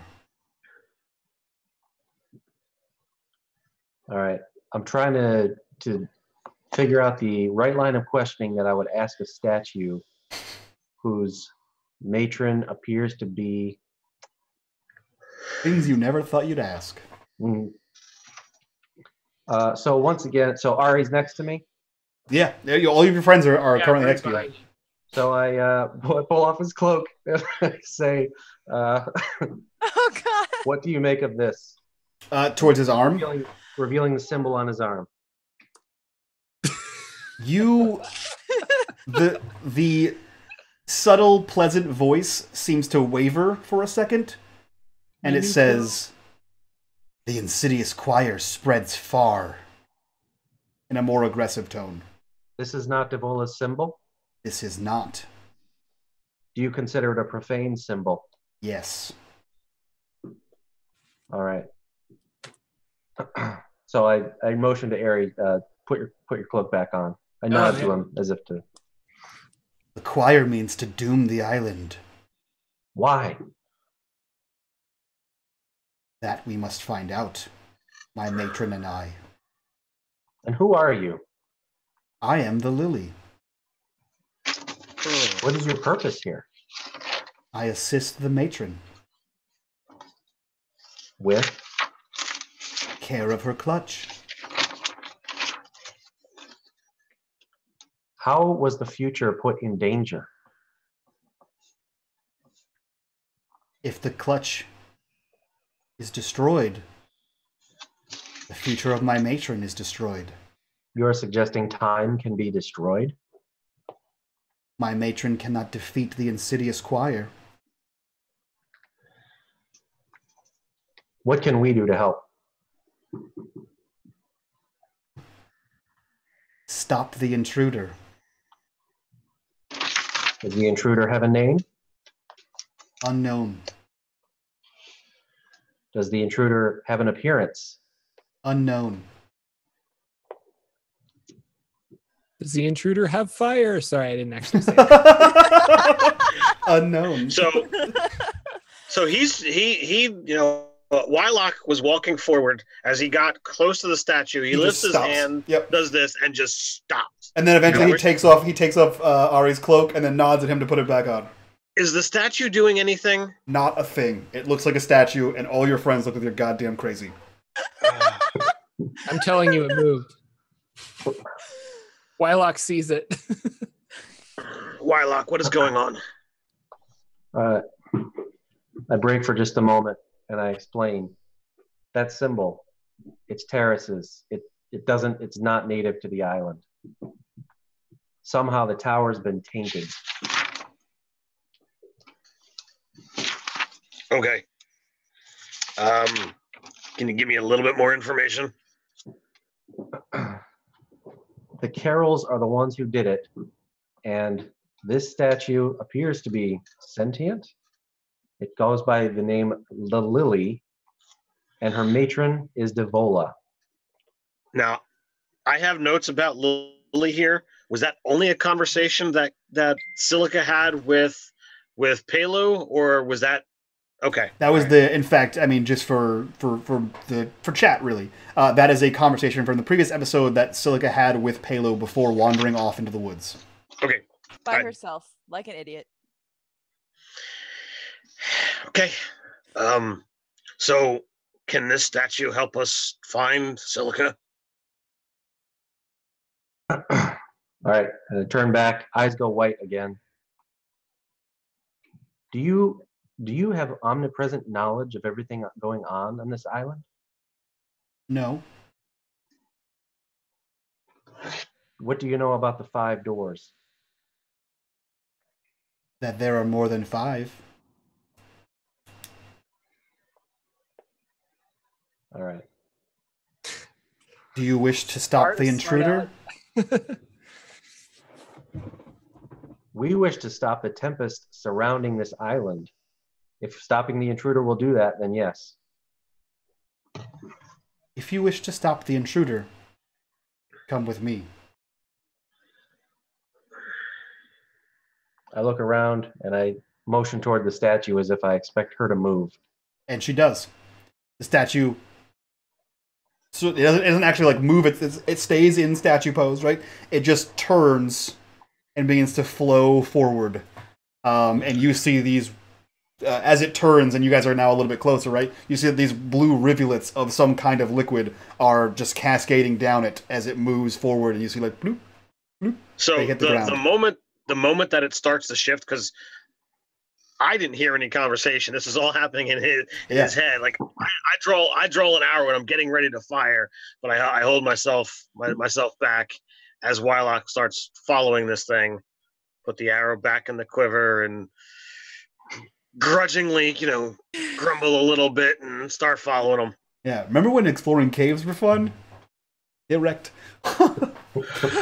So you begin to follow the lily as it leads you in a line through the forest, seemingly, not caring about the terrain. It just sort of flows forward, eventually stopping at a berm that is at about a 35-degree angle, in which you see a metal door closed with foliage around it. And the shape that I was chasing earlier, what did it go here? Lily is standing beside this. No, I mean when I was trying. Yes, Silica. Yes. So you feel traces of Silica and a stranger. Okay, and it ends at this door. It seems to. Yeah. So at this point, I'm kind of let down and come back into phase because I'm completely exhausted from what was a very long effort. Is she still talking to me through my head? She's just standing there right now. You're pretty sure you could try to talk to her back. She may answer, she may not. Okay, what is this? This is where the intruder is. Can you open this door? You just say out loud? Yeah. You hear in your head, Wyloch, yes. Yes, she can. But well, I don't say that. All right. All right. We're ready. We'll take it on. Can you open it? Cool. As you say that, we'll zoom back to Silica. Silica, you are in this dome surrounded by eggs. There you have dodge rolled out of the hands of Pelu and his slug friend, and are being advanced on by two club-wielding gentlemen as a large axe-wielding man watches on. What are you doing? Still can't see their backs? I'll say with your epic dodge roll, you can see one of their backs, and there is a purple slug monster grafted to its spine. Okay. In fact, the area around the shirt where the slug monster was seems to have dissolved, and it is now just skin-to-skin contact. Okay. I'm also getting tired. Mm-hmm. Which is a problem, because I'm alone. I lost my Pelu. Mm-hmm. He's still holding the slug monster. Yeah. And there's still one more you're not accounted for. Right. That also makes me very nervous. Yeah, I can imagine. I know nothing of what happened up above. That world is dead to me. So, who is my most immediate threat between the two zombies, for lack of a better word, with clubs, and then Pelu, with the slug monster still coming at me? So you know for a fact that Pelu seems to be trying to graft this thing onto you, right? You've gotten the fact that the slugs want to be on your spine. That is a problem. The advancing clubmen, they haven't swung at you. They just seem to be menacingly moving towards you. So they are aggressive, but haven't meant you any harm as of yet. And you think that Pelu means to put one of these slugs on you. And you've seen what that can do, so I think that in Silica's mind, you would think that that might be the threat until one of these guys lunges out at you and tries to hit you with a club. Right. Silica basically operates in the triage format. Whatever needs like the most attention right now is what gets attention. Yeah. Even if it's hard to decide what that thing is. So it seems like Pelu is a problem. Yeah, so your best guess right now would be like, if you're going through the triage method, right, it's like, Pelu can put slug on me right now. Right. Club guys can knock me out and put slug on me later. So the more immediate threat is Pelu and the current slug that wants to be on you. Or the missing slug. That's an unknown. That's a variable. But it's chilling. That idea is chilling in the back of my head. But like the slug. Hopefully not actually. So I want to take a defensive stance. Okay. And try to disarm Pelu. Of the slug? Yes. How would you like to disarm him? So he's doing this lunging thing. We've had this little lunge dance. I want to try to basically trick him into lunging at me and then to sweep his feet out from under him to get him down. And then then plan from there. Okay. I have a plan, but we'll just go that far. Okay. So what I'll do is, since you're preparing to be attacked, I'll say you have an asset on the next defense roll. Okay. To avoid the incoming damage, and I will still let you use balancing because it sounds like you're going to try to do some sweep the leg Johnny kind of move there. Yes. Yeah, so the clubman that is closest to you, since you dodge rolled past Pelu, there was one basically on either side, right? It's you and Pelu in the middle, one on your side. You've dodge rolled past Pelu, the clubman is there, and he begins to and advance towards you, simultaneous with Pelu. Your attention is split between both of them, but you've made a call that you need to knock this Pelu down. He lunges towards you. It is a balance 5 difficulty. You have the balancing, and you have 1 asset for being prepared to spring your trap on Pelu. Okay. Difficulty 5.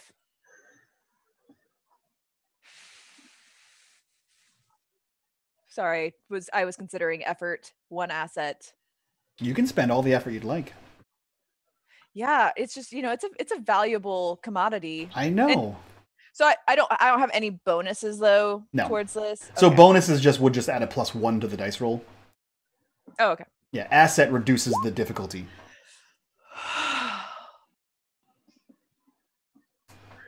Man. So you crouch and you prepare to spring your attack to... a crit fail. It's not a crit fail. It's not a crit fail. You crouch and you prepare to spring your attack, and as you leap forward, almost as if there is some kind of linked hive mind between these things, Pelu anticipates your attack, and you feel on the other side of you as you take 3 points of damage as he forcibly shoves the slug monster onto you, and you feel its fangs bite into you. You take 3 might damage minus whatever armor you may have. This thing is latched onto your side, and you feel it wriggle and begin to move towards your back. Pelu recoils, and you see him put both of his hands towards you, as if to grab you, and he says, "It's easier if you just comply." And from behind you, you hear... Now what do you do? Which... So is it under my left arm or my right arm? Because that matters. It's under your left arm. So left arm was the one that was holding the torch. So I am right-handed. So that's my weapon. So it's under my arm again. Yep. In the same spot. Dang, that hurts. Why the ribs? And is Pelu still holding on to me? Can I maneuver? No, he's about like he threw the slug to you, right, to grab onto you, and now you see him rise back up to his full height, and he looks like he's going to come in to grab you. And then you hear the coming from behind you. Right behind me. Yeah.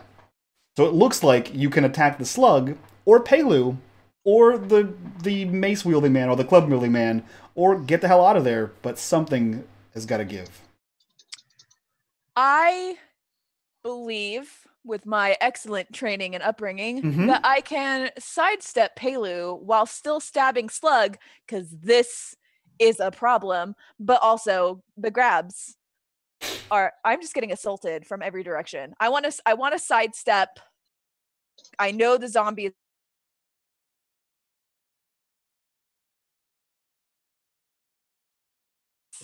Or am I just... I froze for a second, I think. Uh-oh. Hi, welcome back. Are back? Okay. So I heard you're going to sidestep because of the zombie, and then everything locked up for me. Okay, so I want to sidestep, because I feel like with my excellent upbringing, I could do that, to sidestep and thrust my forearm blade into the... I want to give myself some room away from Pelu and the zombie. Okay. But I don't know if I can, if there's real jelly everywhere. There are jelly sacks everywhere. So... And now I lost you. What? There are jelly sacks everywhere? There are jelly sacks everywhere. Okay. Let me see here. Yeah, so the problem is that you have currently is that there are jelly sacks. There's a man behind you that looks like he's going to attack you. A man in front of you looks like he's going to attack you. And a slug eating you. So, your tasks will be very difficult the more you combine them, the more you chain them together. Right? So you can easily stab this thing, but they're going to take attacks to you. You can easily stab this thing and maneuver out of the way, but now you risk popping more of these egg sacs and releasing more slugs. I don't want to do that. I'm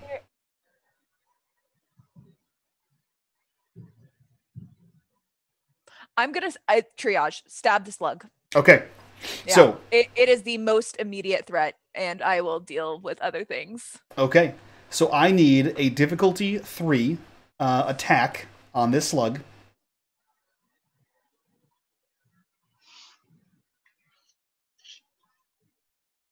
Using thrust. If I hit, and I get an asset for my light weapon. Yep.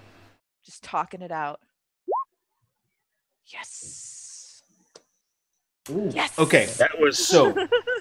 I will give you. Needed. So I'll give you the extra point for... Damn it. Oh, we lost him again. Am I back? Hi. You're back. Yes. I don't know what's happening with my internet right now. It's like someone's downloading some trash. So what I will say is you hit him for the thrust damage, for the normal damage, which you stab into him and he takes a hit. Now you can do 3 extra damage to it, I will say, which is quite a bit. Or... you can get it in a way that you free one of the fangs and are able to fling it off of you. Not killing it, but getting it off of you. It's pretty hurt. I want it off me. Okay. I mean, you think it's pretty hurt. You pry it and you're able to flick this thing off of you. It hurts as it rips its fangs out of you, and it's flung again into the abyss of these egg sacs. However, in the time it took you to stab and get this thing out of there, it was enough time for you to lose attention on the two people attacking at you, and I need defense rolls, 2 of them to be exact, because you are getting attacked by Pelu and this, as you call it, a zombie. They are difficulty 4 dodges. I will say you could use balancing for one of them. Right. This time. So I don't know that the guy behind me is lunging at me, right. But I know he's back there. Yes. How is Pelu coming at me? He is still trying to grab you, as if to stop you from getting the slug off of you, or to make it easier for another slug to latch onto you. So I want to, only knowing that he, like for sure that he's lunging at me, I want to try to roll forward. Okay. And past him to get so that I want to like kite them. So I want to get those two on one side, and then I'm gonna have other zombie. Okay. Who's a little farther off, but sure. Okay, so difficulty 4 to roll past him, and I'll let you use the balancing for the Pelu one. Okay. And then a difficulty 4 to avoid the incoming that you don't know exists. That is fair. No asset, right? You don't have your shield out, so no asset. Okay. No. So oh, good.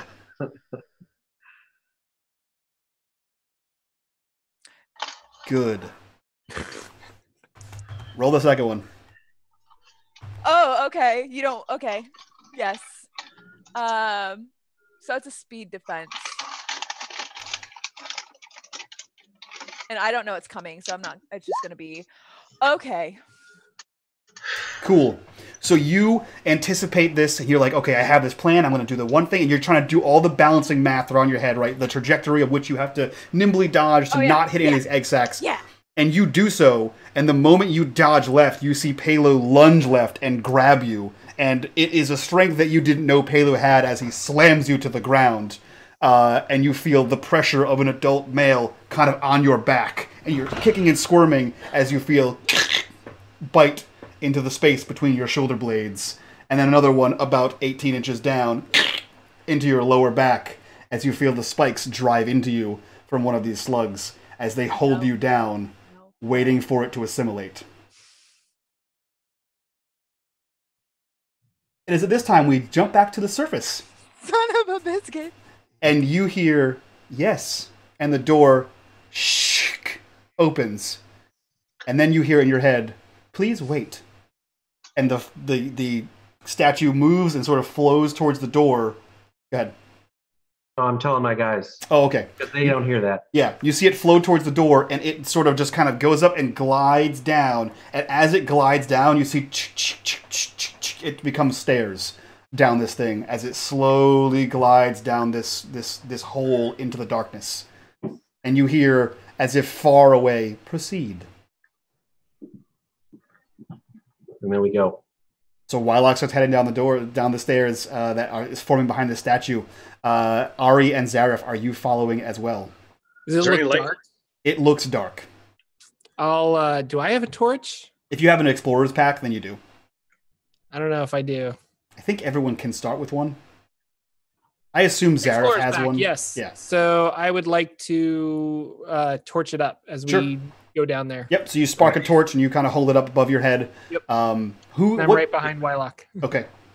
I will take up the rear. I will have an arrow strung and kind of half drawn. Yep. So you have your arrow kind of taut in there, and as you all descend down the stairs, the door closes behind you, plunging you into what would have been darkness. However, the torch is enough to and wrap you guys in light. You proceed down this impossibly long corridor. It seems to twist and turn, but the stairs seem to continue to flow as you see the rivulets of blue kind of glow off of the lily as you proceed down, and you find yourself in the same dome-shaped room covered in egg sacs. What you see before you are two men wielding clubs, a man wielding an axe, Lily, a young man in a blue jacket or a blue cloak, and a now standing Silica. Silica, you feel absolutely normal. However, you feel compelled to prevent any danger coming to these eggs. Welcome, boys. How are you doing? We lost you. I'm doing just fine. Well, I'm going to say you don't sound fine. You sound a little, crazy. Whatever do you mean? Can we leave now, Silica? You can leave. So Silica, you have all of your memories retained. You know exactly what happened here. You just have a compulsion to prevent any danger from coming to these eggs. So as long as your friends mean no harm to them, you feel fine. However, if they mean harm, or you have the opinion that they mean harm, or any kind of inkling that they mean harm, you feel compelled to behave the same way as the other gentleman behaved when you were approached. But we can see all of the sacks on the dome. Yeah, right? you see what's on the screen right now. You see this dome there is green egg sacks covered around. If you guys would like to look around while Ari's kind of trying to make idle conversation, you may. Ari, in fact, you may as well look around. It's a I believe a difficulty 3 for searching. Well, we just see or it, intelligence. Right? You do. You see all the egg sacks, but if you want to see beyond egg sacks, then you can look around. Oh, as soon as I see them, I'm elbowing Zariff and I say, "This is an infestation. This is the intruder the Lily spoke of." Do you say that out loud to Zariff? Yes. I'm sort of quiet. I elbow him and I say it, so trying to only have him hear it. So he's trying to get my attention to look around, and I am literally perplexed at this this change that's overcome Silica, and I'm just kind of staring at her. Mm-hmm. So I failed my searching roll. That's how I'm explaining that. So as you nudge him, Wyloch, you nudge Zariff and you say, "This is the infestation that the Lily was talking about." The the axe wielder and the two club wielders both turn their vacant white eyes towards you, and in your head you hear, "This is the clutch."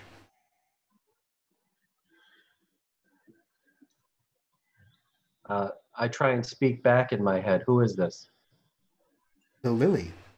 And she stands before you. Okay, it's not one of them. No. This place or these eggs? These eggs. They are the future.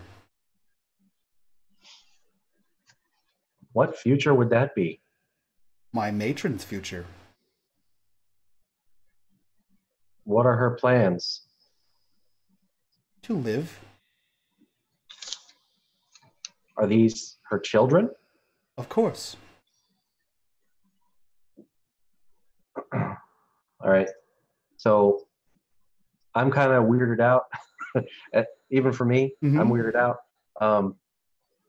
So I sort of nudge the two guys and look towards Silica and sort of starting to put two and two together. So this is the... How do I even explain this? Because only I've heard this in my head, right? Mm-hmm. All right, so in the moment I can't explain it, and I don't even try. We should go down slowly. Let's try and get her back. That's all we can do for now. Yeah, you guys can move freely. As you move through the eggs, you see the three vacant eyes begin to trace you, and likely Pelu and Silica also watch you carefully as you weave through the egg sacs. Before we do that, Ari, you look around because you succeeded your roll. You look around and you see all these egg sacs. You see the two varying sizes of egg sacs. One looks like a large snake is coiled up in the larger ones, and these small purple things with kind of spikes coming off of them are in the smaller ones. You also see that there are several broken ones with this kind of ichor kind of coming out of them, and that at the base of them there are at the base of Silica. There is a large, disturbed corpse of what looks like, for your reference, a deer with 2 heads and 6 feet. Or 6 legs. And there's like eggs cuffed the top of that deer. On top of that one, yeah. That's really the only one you notice because it's kind of blown out since Silica climbed inside of it. You also see bits of like disgustingness on Silica. Like she is far dirtier than you've ever seen her, and she seems, I don't know, kind of okay with it. Yeah. It doesn't seem as disgusting to you, Silica. So did you want to say quick interruption? You want to thank the super chat that came in? Sorry, I missed that. Oh crap. Jamie Leslie, thank you for that $5 super chat. Well, everything's wrong. I'm entertained. That's true. Everything has gone wrong for them. Everything's gone right for me. I'm gonna reach up and grab Silica's arm. Does she react in any odd way? Nope. I pull you towards us, away from the like vacant-faced, evil-looking zombie men, and try to like get you behind us. I comply. Okay. What about the other guy in the blue cloak? He doesn't do anything unless you grab him. He just looks to you. Is he willing to come with as well? Have you asked him or tried to grab him?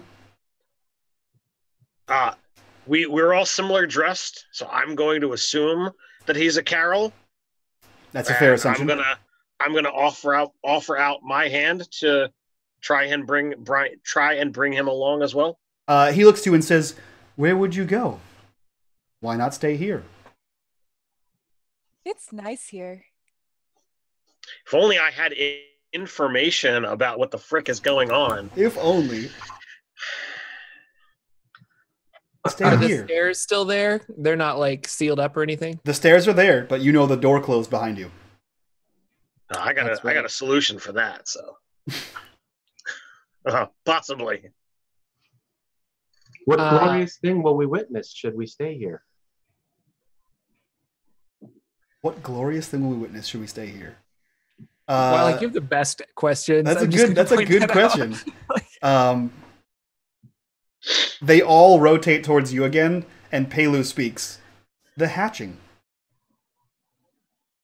Certainly, I gathered that. But what after that? Is this out loud, or is this... Pelu speaks out loud. Only Lily speaks in his head, so you hear the hatching. You said, what else after that? Yeah. Okay. He says, the growth cycle of the Nagani. And Devola's clutch.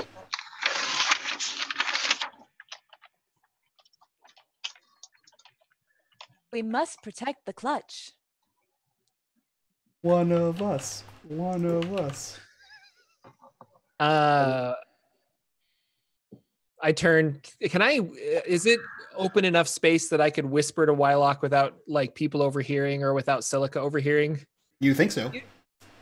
I turn to Wyloch and I'm like, really feel like we should kill it with fire.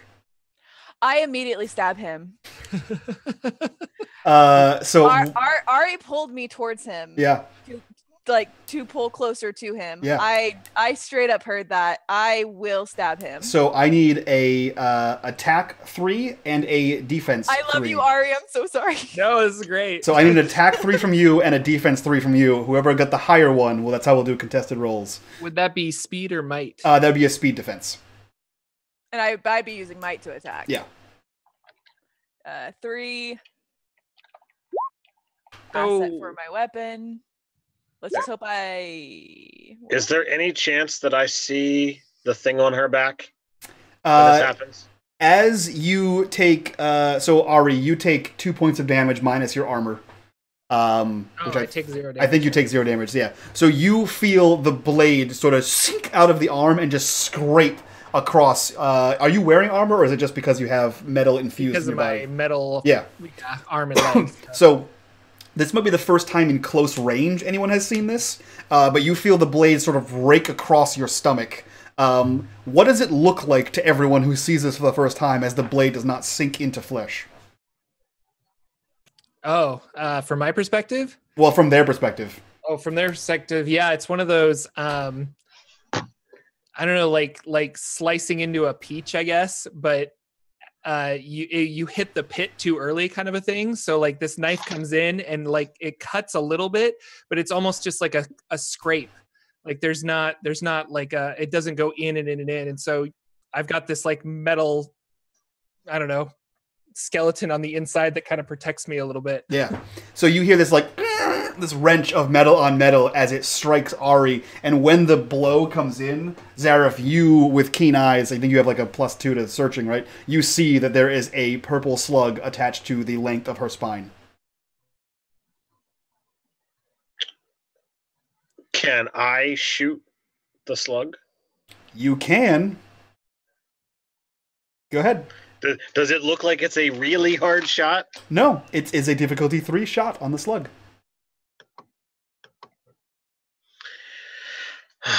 It was a good run, boys. Well, you know. So where's my attack here? All right, there we go. By the way, inside Silica, having experienced the slicing of Arri, is freaking out, but the outside Silica is just completely unfazed. I like it. Yeah, I dig it. there's like a pseudo meta Silica happening.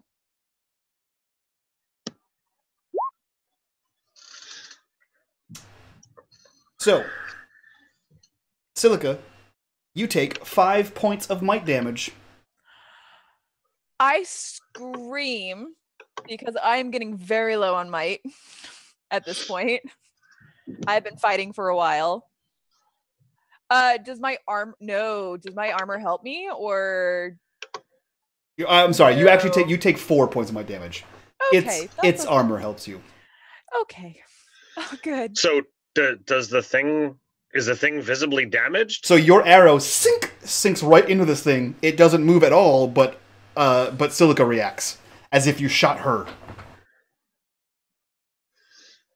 I was trying to do a shot across her back.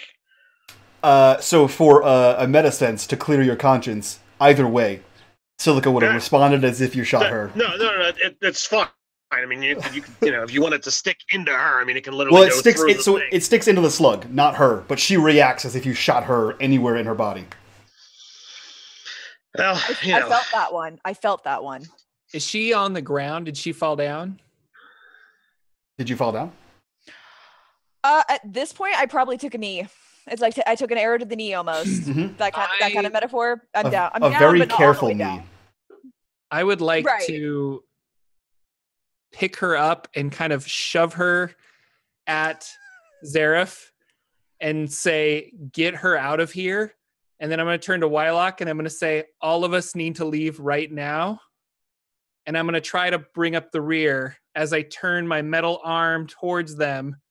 And like a hatch opens on my metal arm. Mm-hmm. And this Numenera like rocket, this thing flies up the top, and I'm gonna like shoot right into the whole mess of all of this.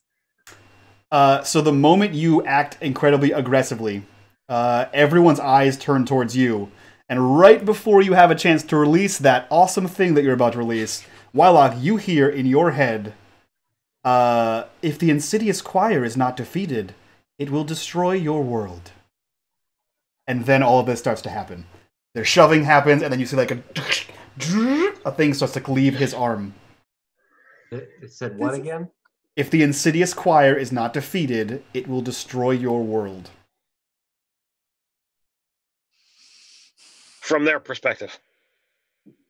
When was how many cycles since the last cycle of Nagyana? All right, so for me, what is the meaning of your question? Earlier, you said that the hatching is to start the cycle of Nagyana. Okay, cool. So in your head, you hear this is the first. Why does Devola need to do it now?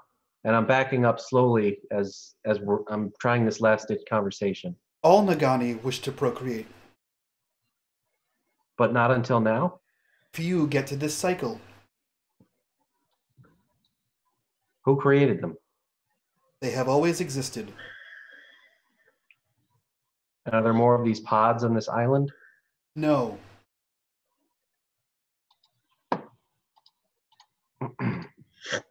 So the choir lies within. All right.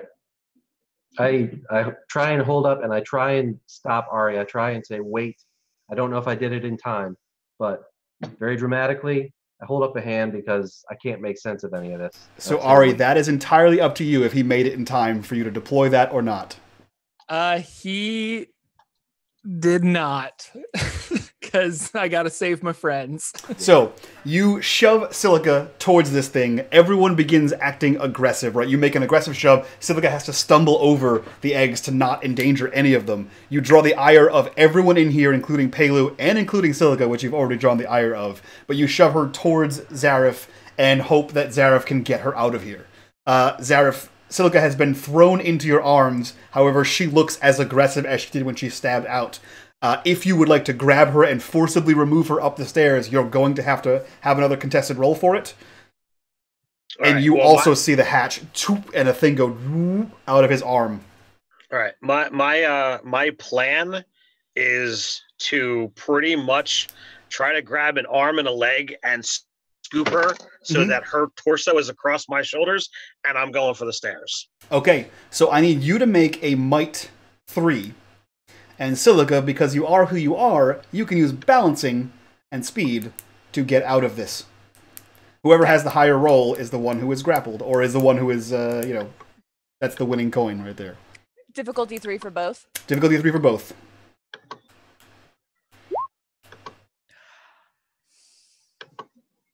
Snap. Oh, shit! Oh, wow. Oh, it's a tie! Oh.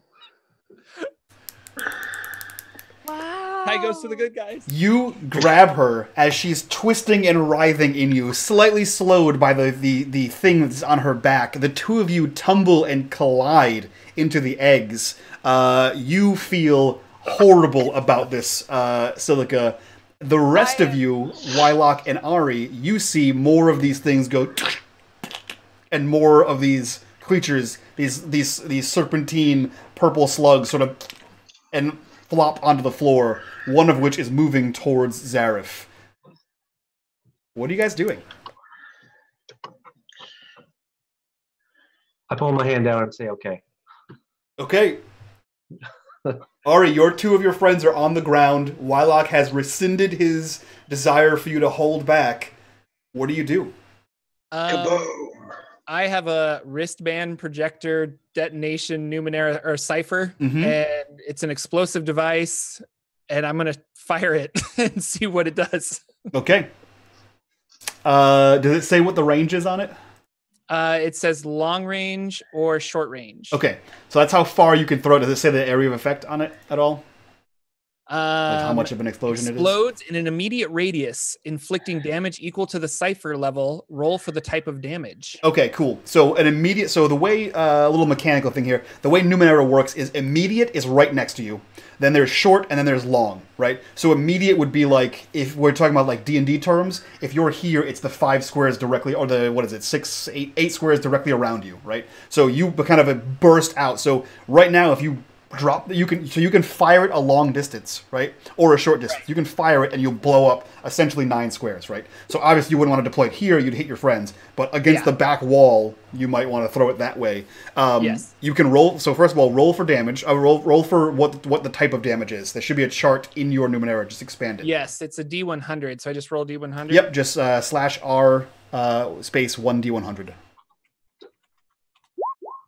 48. What kind of damage is that? Cold damage, heat drain damage. Okay. Dope. That seems to be pretty good for eggs. Yeah. And next to the Numeneran device, it should say a level. What level is that? 6. Okay.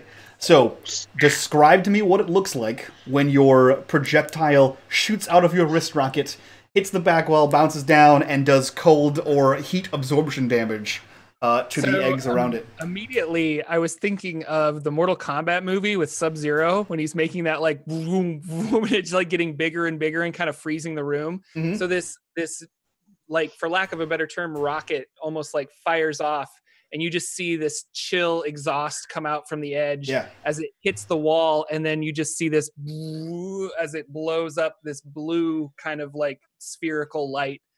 freezing everything that it touches. So this kind of like hits the back wall and just sort of, you see that explosion, right, of frost.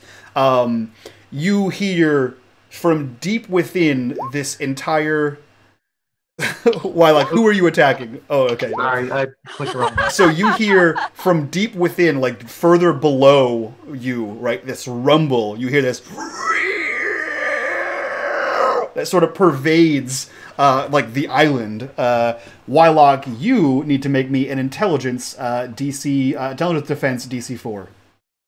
Intellect. I also scream. Okay. Yeah, you hear all of the other people kind of like Invasion of the Body Snatchers. They all also scream and they begin acting even more aggressively towards you. In that moment of her screaming, yep. Can I take that moment of opportunity and get her, get control of her and get upstairs? You can make a contested roll for it again.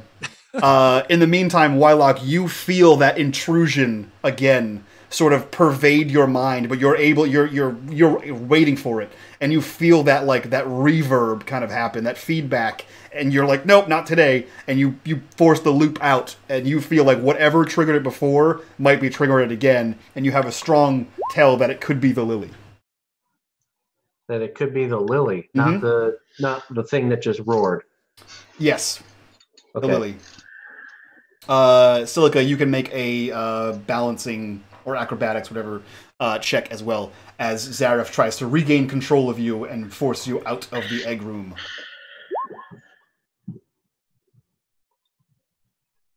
Again, we have the same number. Oh, yeah. That is ridiculous. True. No, wow. Because she's trained in it, so it brings it down one. Right, so well, what I was trying to ask, what I was trying to ask is, like, because she's distracted, would that have counted as an asset?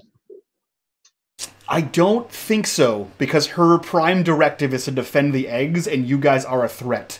So she would be in full defense mode, right? Especially with, like, she would not be trying to kill you. She'd probably be trying to kill Arri because he just blew up a large portion of the clutch of eggs. Yeah, so I think, the fact that you're together on the ground, she's still trying to fight you off so that she can kill Arri, right? But in order to fight me off, she's got to crush eggs to do so. Oh.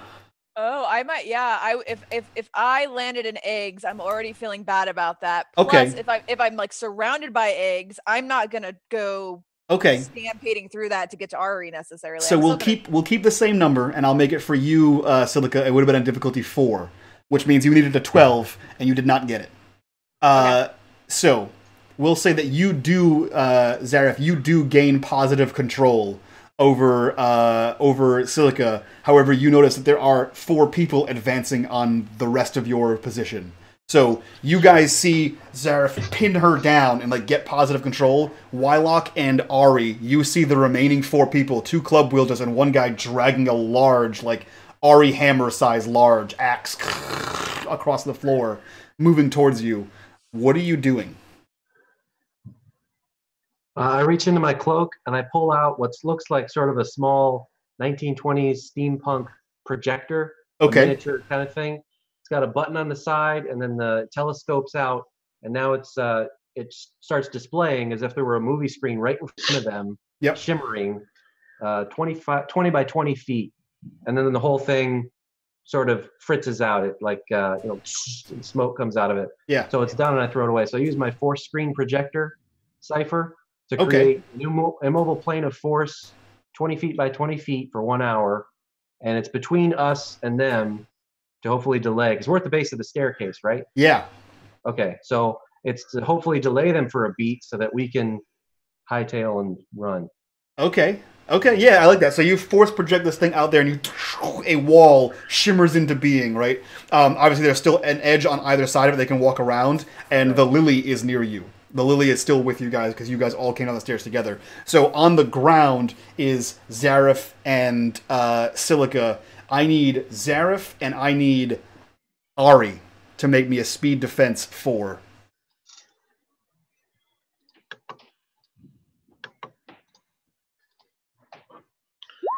Where is defense? Is that just a speed roll? Just a speed roll, yeah. Sometimes people have like a training in speed defense, so just roll speed. Oh, I just made it. So would balancing work here?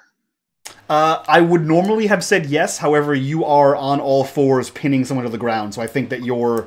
so here's what I would say. If you want to use balancing, you can, but you will let go of Silica. Okay, then no. So, Arri, you dodge out of the way as you see a purple flash just sort of spring past you, and you hear like a wet sponge hit behind you. In the instant you take your eyes off of everything, Wyloch, you see one and spring, and Zariff, you take 3 points of damage as one of these things lunges and latches onto your shoulder, and you see it like slam its body down and begin to slowly towards your spine. It is better to comply. And that's armor. Armor takes that down, right? Yeah. Mm-hmm. Right. So 3 minus armor. Yep. All right. You're getting bonus points, Jordan, for the Sub-Zero callback. So yeah, guys, it is you guys are able to act right now. Do I see this thing jump on? So as soon as you turn back to like reassess the situation, you would see this thing on him. Yes. Can I reach down and use might? I know that well, I don't know this, but we were saying earlier that it was difficult to like pull it off, but I'm going to try and rip it off of him using might, if that's okay. Sure. Yeah, absolutely. That can be your action. It's a might 3. And who's it on? It's on Zariff. It's on his shoulder right now, crawling towards his back. You reach down and sort of just snap this thing off of it. Yeah, throw it into the cold if they're still cold. Well, there's a giant wall in front of you, so you can't throw it very far, but you can sort of throw it against the wall and it sort of slips down and you lose track of it. But it is off of Zariff, which was, probably for the best. Wyloch, what are you doing? So with all that just transpired and we have them delayed for a beat, I scream, everybody, and see if the motion, can the 3 of us be able to go up the stairs, because the hatch opened up, right? No. Way up above. The hatch was closed. Something opened earlier. No. The hatch opened, you walked down, and it closed behind you. Yeah. Oh. Okay. Oh. I have an idea of getting through. I just don't know how good it is. I've got my mitts. All right, so in that case, I'm queuing up Onslaught. So what's coming towards me right now? Nothing. You saw two slugs attack your friends, and you know that there are 4 people on the other side of your force projection, and clearly Silica wants to fight at least Arri, and possibly Zariff. Okay, I'm more interested in what happens if we kill a slug, because they just missed, right? So they're not dead. So yeah, so one of the slugs hit Zariff and was taken off. No damage was done to it. The only time you guys have hit a slug is when it was on Silica and it caused her pain. You hear in your head, Wyloch, I thought you wanted to stop the intruder. Why are you doing this? I do. Who is the intruder? You got to give me answers. Now it is you. What have we done? You have destroyed portions of the clutch. The previous intruders assimilated. I see. All right. So, again, I don't have a way to relay this to everybody, but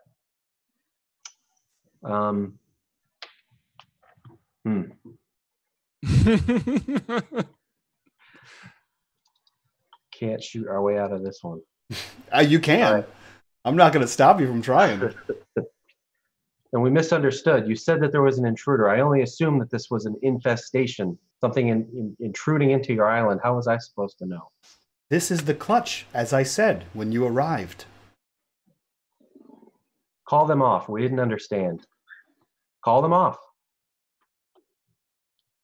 Roll me, we'll call it intelligence, for persuasion. Okay, except...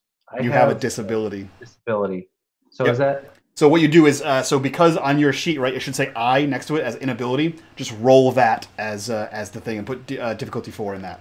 It'll automatically calculate on the sheet. Burn it all down and say sorry later is what chat says.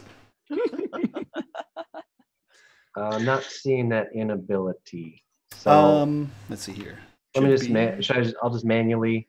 Yeah. It was going to be a 4, so now it's a 5. Yeah. Okay, 5.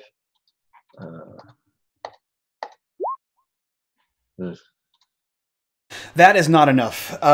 She looks to you. Well, she doesn't look to you, but she like rotates a little bit, and in your head you say, "The matron will deal with you," and you begin to see that the blue liquid that was coming down off of her begins to like mist, and just sort of like a fog, like the end of a waterfall, begins to like off of her, and she begins to exude this sort of mist. I need everyone, unfortunately, including Silica, to make me a speed defense 4. It's fine. It's 1. 2. Oh, there you go. I think that's Well our first done. natural 20. Well done. Yay! Well done, the two of you. So, Arri and Silica, you take 3 points of damage that ignores armor. Straight up might damage. Yep. I haven't had taken an action in a while. Mm-hmm. Would you like to use your... So... Oh, I'm sorry. You know what? This is completely on me. When you fused, because we jumped back and forth too many times, when you fused, when you assimilated, all of your pools are restored to full. So you went into this combat with full pools. If you comply, it's far easier. Okay, so... All right, so your pools are full, but you took 5 might damage once. Yeah, you take 5 might damage once, and then another 3 just now.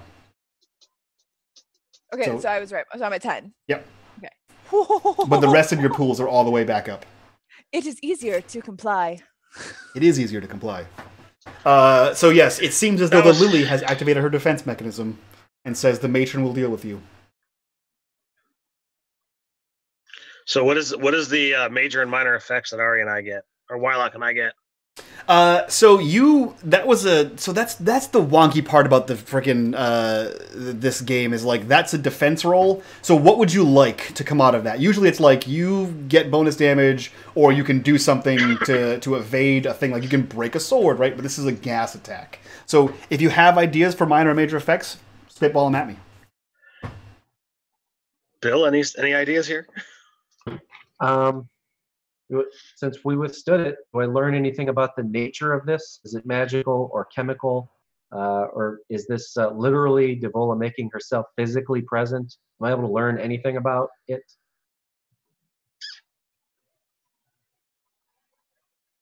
I will let you roll Numenera with a free asset as a free action to try to discern information from that.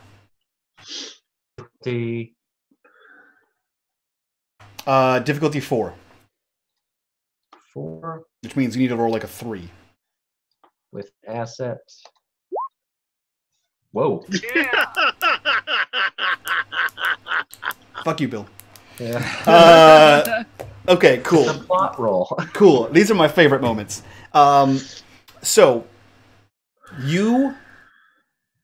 Actually, first of all, describe to me what happens that allows you to trigger Wylochism to learn more about this Numenera. So the statue started emanating like a blue mist, right? Mm-hmm. And it advanced toward me, and I kind of tried to shield myself, but then it doesn't. And then kind of have a, like you can see the code in the matrix coming down. That's sort of what I see. And I breathe in the blue mist. I just, like a badass. It was going to be an attack, but I just breathe it in, and I stare the whole thing down. Can I still see the statue through the mist? Yeah, so here's what happens. So you have a minor effect and a major effect. Cool. So this, like, exudes towards you, right? You're kind of, like, in a pre-phase mode, right? You breathe this in, and it enters your lungs, and you know, somehow, you're breathing in Numenera. right? This isn't drit. This isn't like the dirt and the grime that makes up the world that is all like fragments of metal, right? This is some kind of Numeneran thing, and it gives you a moment of clarity, and you see the lily for what it is. There is a heart of the lily, and the lily statue is just a body that it currently encompasses it. There is a small baseball-sized something at the center of this, and you know that is the lily. What it is exactly, you're not entirely sure, but the way it behaves, it seems to be a caregiver or a matron. And through this, you're able to kind of channel with your major one here. You're kind of able to channel in, and you get these weird 8th dimensional flashes, right? And in those flashes, you see this creature writhing in agony and pain as its children are being destroyed. So based on what you so you have the overwhelming feeling that is Devola. And there is a heart. You said physically in the statue, or as far as it seems, there's a heart physically inside the statue. Like, should the statue be broken, you could possibly remove it. But what the lily is, you think the lily itself is a Numeneran piece of technology, but it seems to be some kind of motherly caregiver. So what it said, what you get out of this is what it said seems to be true. It seems to be helping Devola with her clutch. Okay. All right. So Mike, based on what you had said about this gas being Numenera, this is just spitballing an idea out there for my crit. Yep. Perhaps the gas reacted in a different way with me than it did with other people. Sure. And it healed me instead. Okay, I dig it. I like it. Okay, yeah. So it heals. So you breathe this in, and at first it's like acrid smoke, right? I will allow you to heal 1d6. So if you roll me 1d6, you can heal 1d6 to any of your pools. As you get this acrid, like as if you breathed in like campfire smoke, right? You breathe it in, but it's overpowered by, now that you're close down here, it's overpowered by the sickly sweet smell of the decomposing bodies mixed with the egg sac liquid, and that combination seems to like embolden you, like a Irish Springs commercial. All right, so how do I roll just a random d6? /R space 1d6.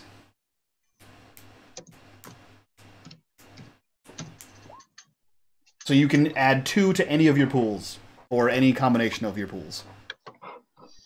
I will take some might back, please. Wyloch, how long does your force projection last? 1 hour. Holy shit! Okay, cool. That's a long projection. Yeah, so what are you guys doing? This thing exuded fumes. Wyloch, you have a newfound understanding of what the hell might be happening here. Silica is still trying to fight you guys off. This thing is a statue, right? It's like granite or marble or something? It appears to be. All right.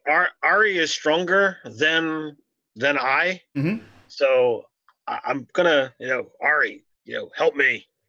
Right. And I'll run over and try to, like, subdue Silica. And as you're doing that, I yell, Arri, crush it. And I rip out my hammer and just come down real hard on this statue. I thought you were going to do it to KENI. On Silica. Like, I come down real hard and crush Silica's head. Like, oh no. Oh no. Okay, cool. So what I'm thinking is, if this thing is matronly, maybe it's the heart, and if we kill it, everyone else that's these other people under control maybe will stop being including Silica, will stop being under control. So I'm asking Arri if he can try and crush the statue. So because you had 2 back-to-back crits, I'm going to give it to you. You don't get that impression. You get the impression that the lily and the slugs and the giant serpent you saw and these eggs are 2 separate entities entirely. Okay. I just run behind everyone else on the stairs and sort of take a position.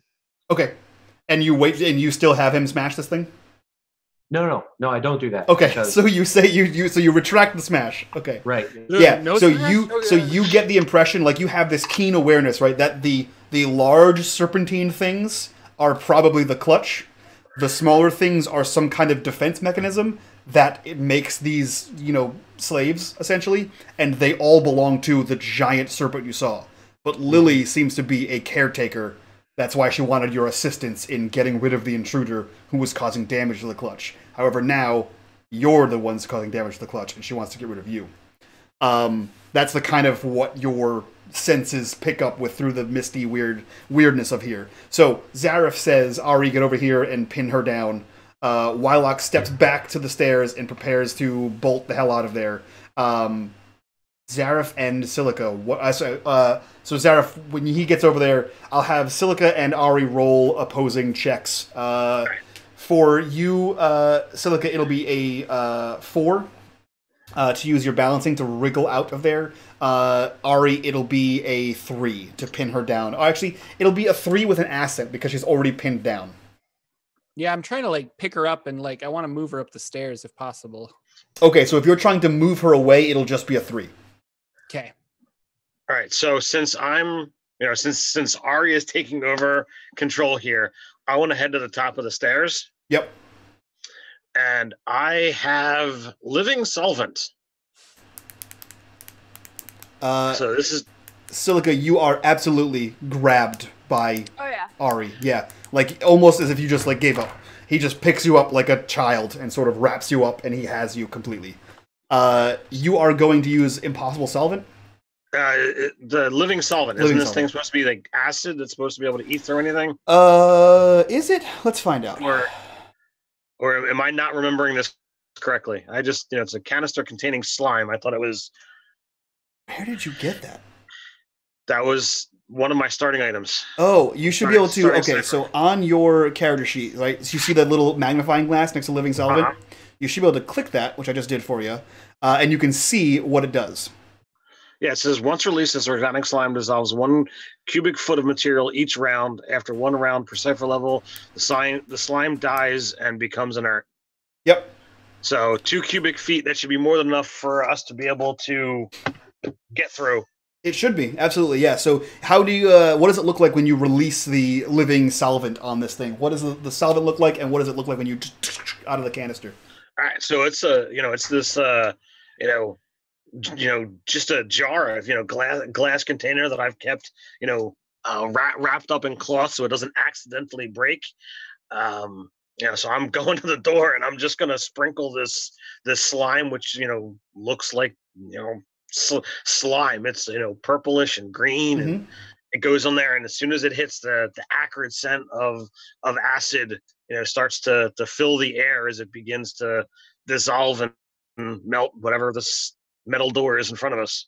Okay, so you see this thing sort of move of its own volition, sort of tracing like a slug over the door as it slowly burns it away, and it begins moving in concentric circles, tracing over it, and it gets deeper and deeper and deeper into the metal doors here.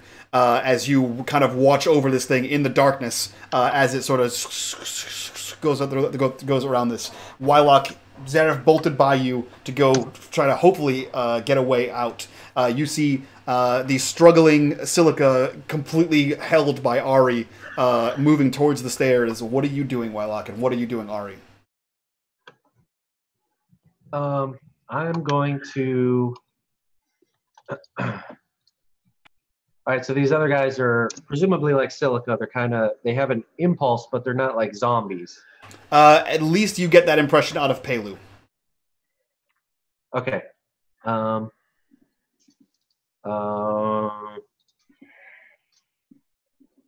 But they're all still, so far, they're all still behind your projection screen. After Arri and be ready to get out of here with everybody else. Okay. And Arri, what are you doing? I'm bolting up the stairs following Zariff. Okay. So as you guys run up the stairs... Silica. Right. As you guys run up the stairs, Silica kicking and screaming the entire way, you break the top of the stairs as you see the last vestiges of light begin to be traced through the door, your door to freedom, as it scours through, and the slime dissipates and dies as the last drips of metal fall away, opening the door to freedom. And that's where we'll end tonight's episode. So... let's go around, introduce our cast and crew, hear from our sponsors, and get our thoughts on this session. Silica, we'll go with you first, Kenny. So who are you, where can we find you, and what did you think of tonight's episode? I am Kenny. I really enjoyed tonight's episode. You can find me at twitch.tv/Kenny Hill. No, it's better to comply. It's still better to comply. Wyloch, you had a hell of a day. Who are you? Where can we find you, Bill? And what did you think of tonight's episode? Yeah, I'm Bill. I'm on YouTube. I have a channel called Wyloch's Crafting Vids, where I show you how to make cheap tabletop terrain out of cardboard and hot glue and stuff like that. Very icky episode. Thought of a lot of movies. And I have a lot of information to download to my friends next week. I'm excited. We got a lot of reveals tonight. I'm excited to see how many regrets there are to next week. So let's jump over to Jordan. Who are you? Where can we find you? And what did you think of tonight's episode? I'm Jordan. You can find me here on YouTube. Search Forgotten Realms Explained. I have a channel where I talk about Forgotten Realms lore. If you're a D&D fan, it's probably for you. And tonight's episode was awesome. I love the combat. Like, I have a lot of fun with this combat. It's just really narratively driven, and it's a lot of fun. I don't know if I made a lot of right decisions, but I feel like I made a lot of Arri decisions. Yeah, so that's what matters. That's what really matters. Yeah. The hardest part about the combat is there's no initiative, so it's kind of on me to be like, your turn. Yeah. Like, what's the most cinematic kind of combat pros we can go into. So I'm a big fan of that as well. Before we jump over to Ted and our sponsors, I am Mike from Unmade Gaming. You guys can find me here every Monday night, and the rest of the week on my channel. You can follow at Unmade Gaming on all social media, including YouTube. And now Ted. Oh, and I love the game. It was awesome. Ted, who are you? Where can we find you? What did you think of the game? And who are our sponsors tonight? All right, so Ted from Nerdarchy, for nerds by nerds. You can find us, pretty much anywhere. You just search for Nerdarchy, and we'll be there. The website, the YouTube, social media, yada yada yada, all stuff about RPGs and generally nerdy stuff. Our sponsors, of course, are Archania Workshop, great 3D printed material for terrain, for minis. The expansion, their stuff is always growing, so just buy stuff. Come back later, there'll be more options. We also have Dungeon Painter Studios, pyromancers.com. Great maps and campaign prep material, so go check them out. Tonight's session was awesome. I felt like, we're constantly on the edge of the seats of like, okay, what's it going to take to get the party back together? Is Silica going to survive? Lots of just back and forth moments that were just full of tension. Sweet. So, guys, that was episode, I believe, 5 of Saber Dice Fury, and it's called What Lies Beneath.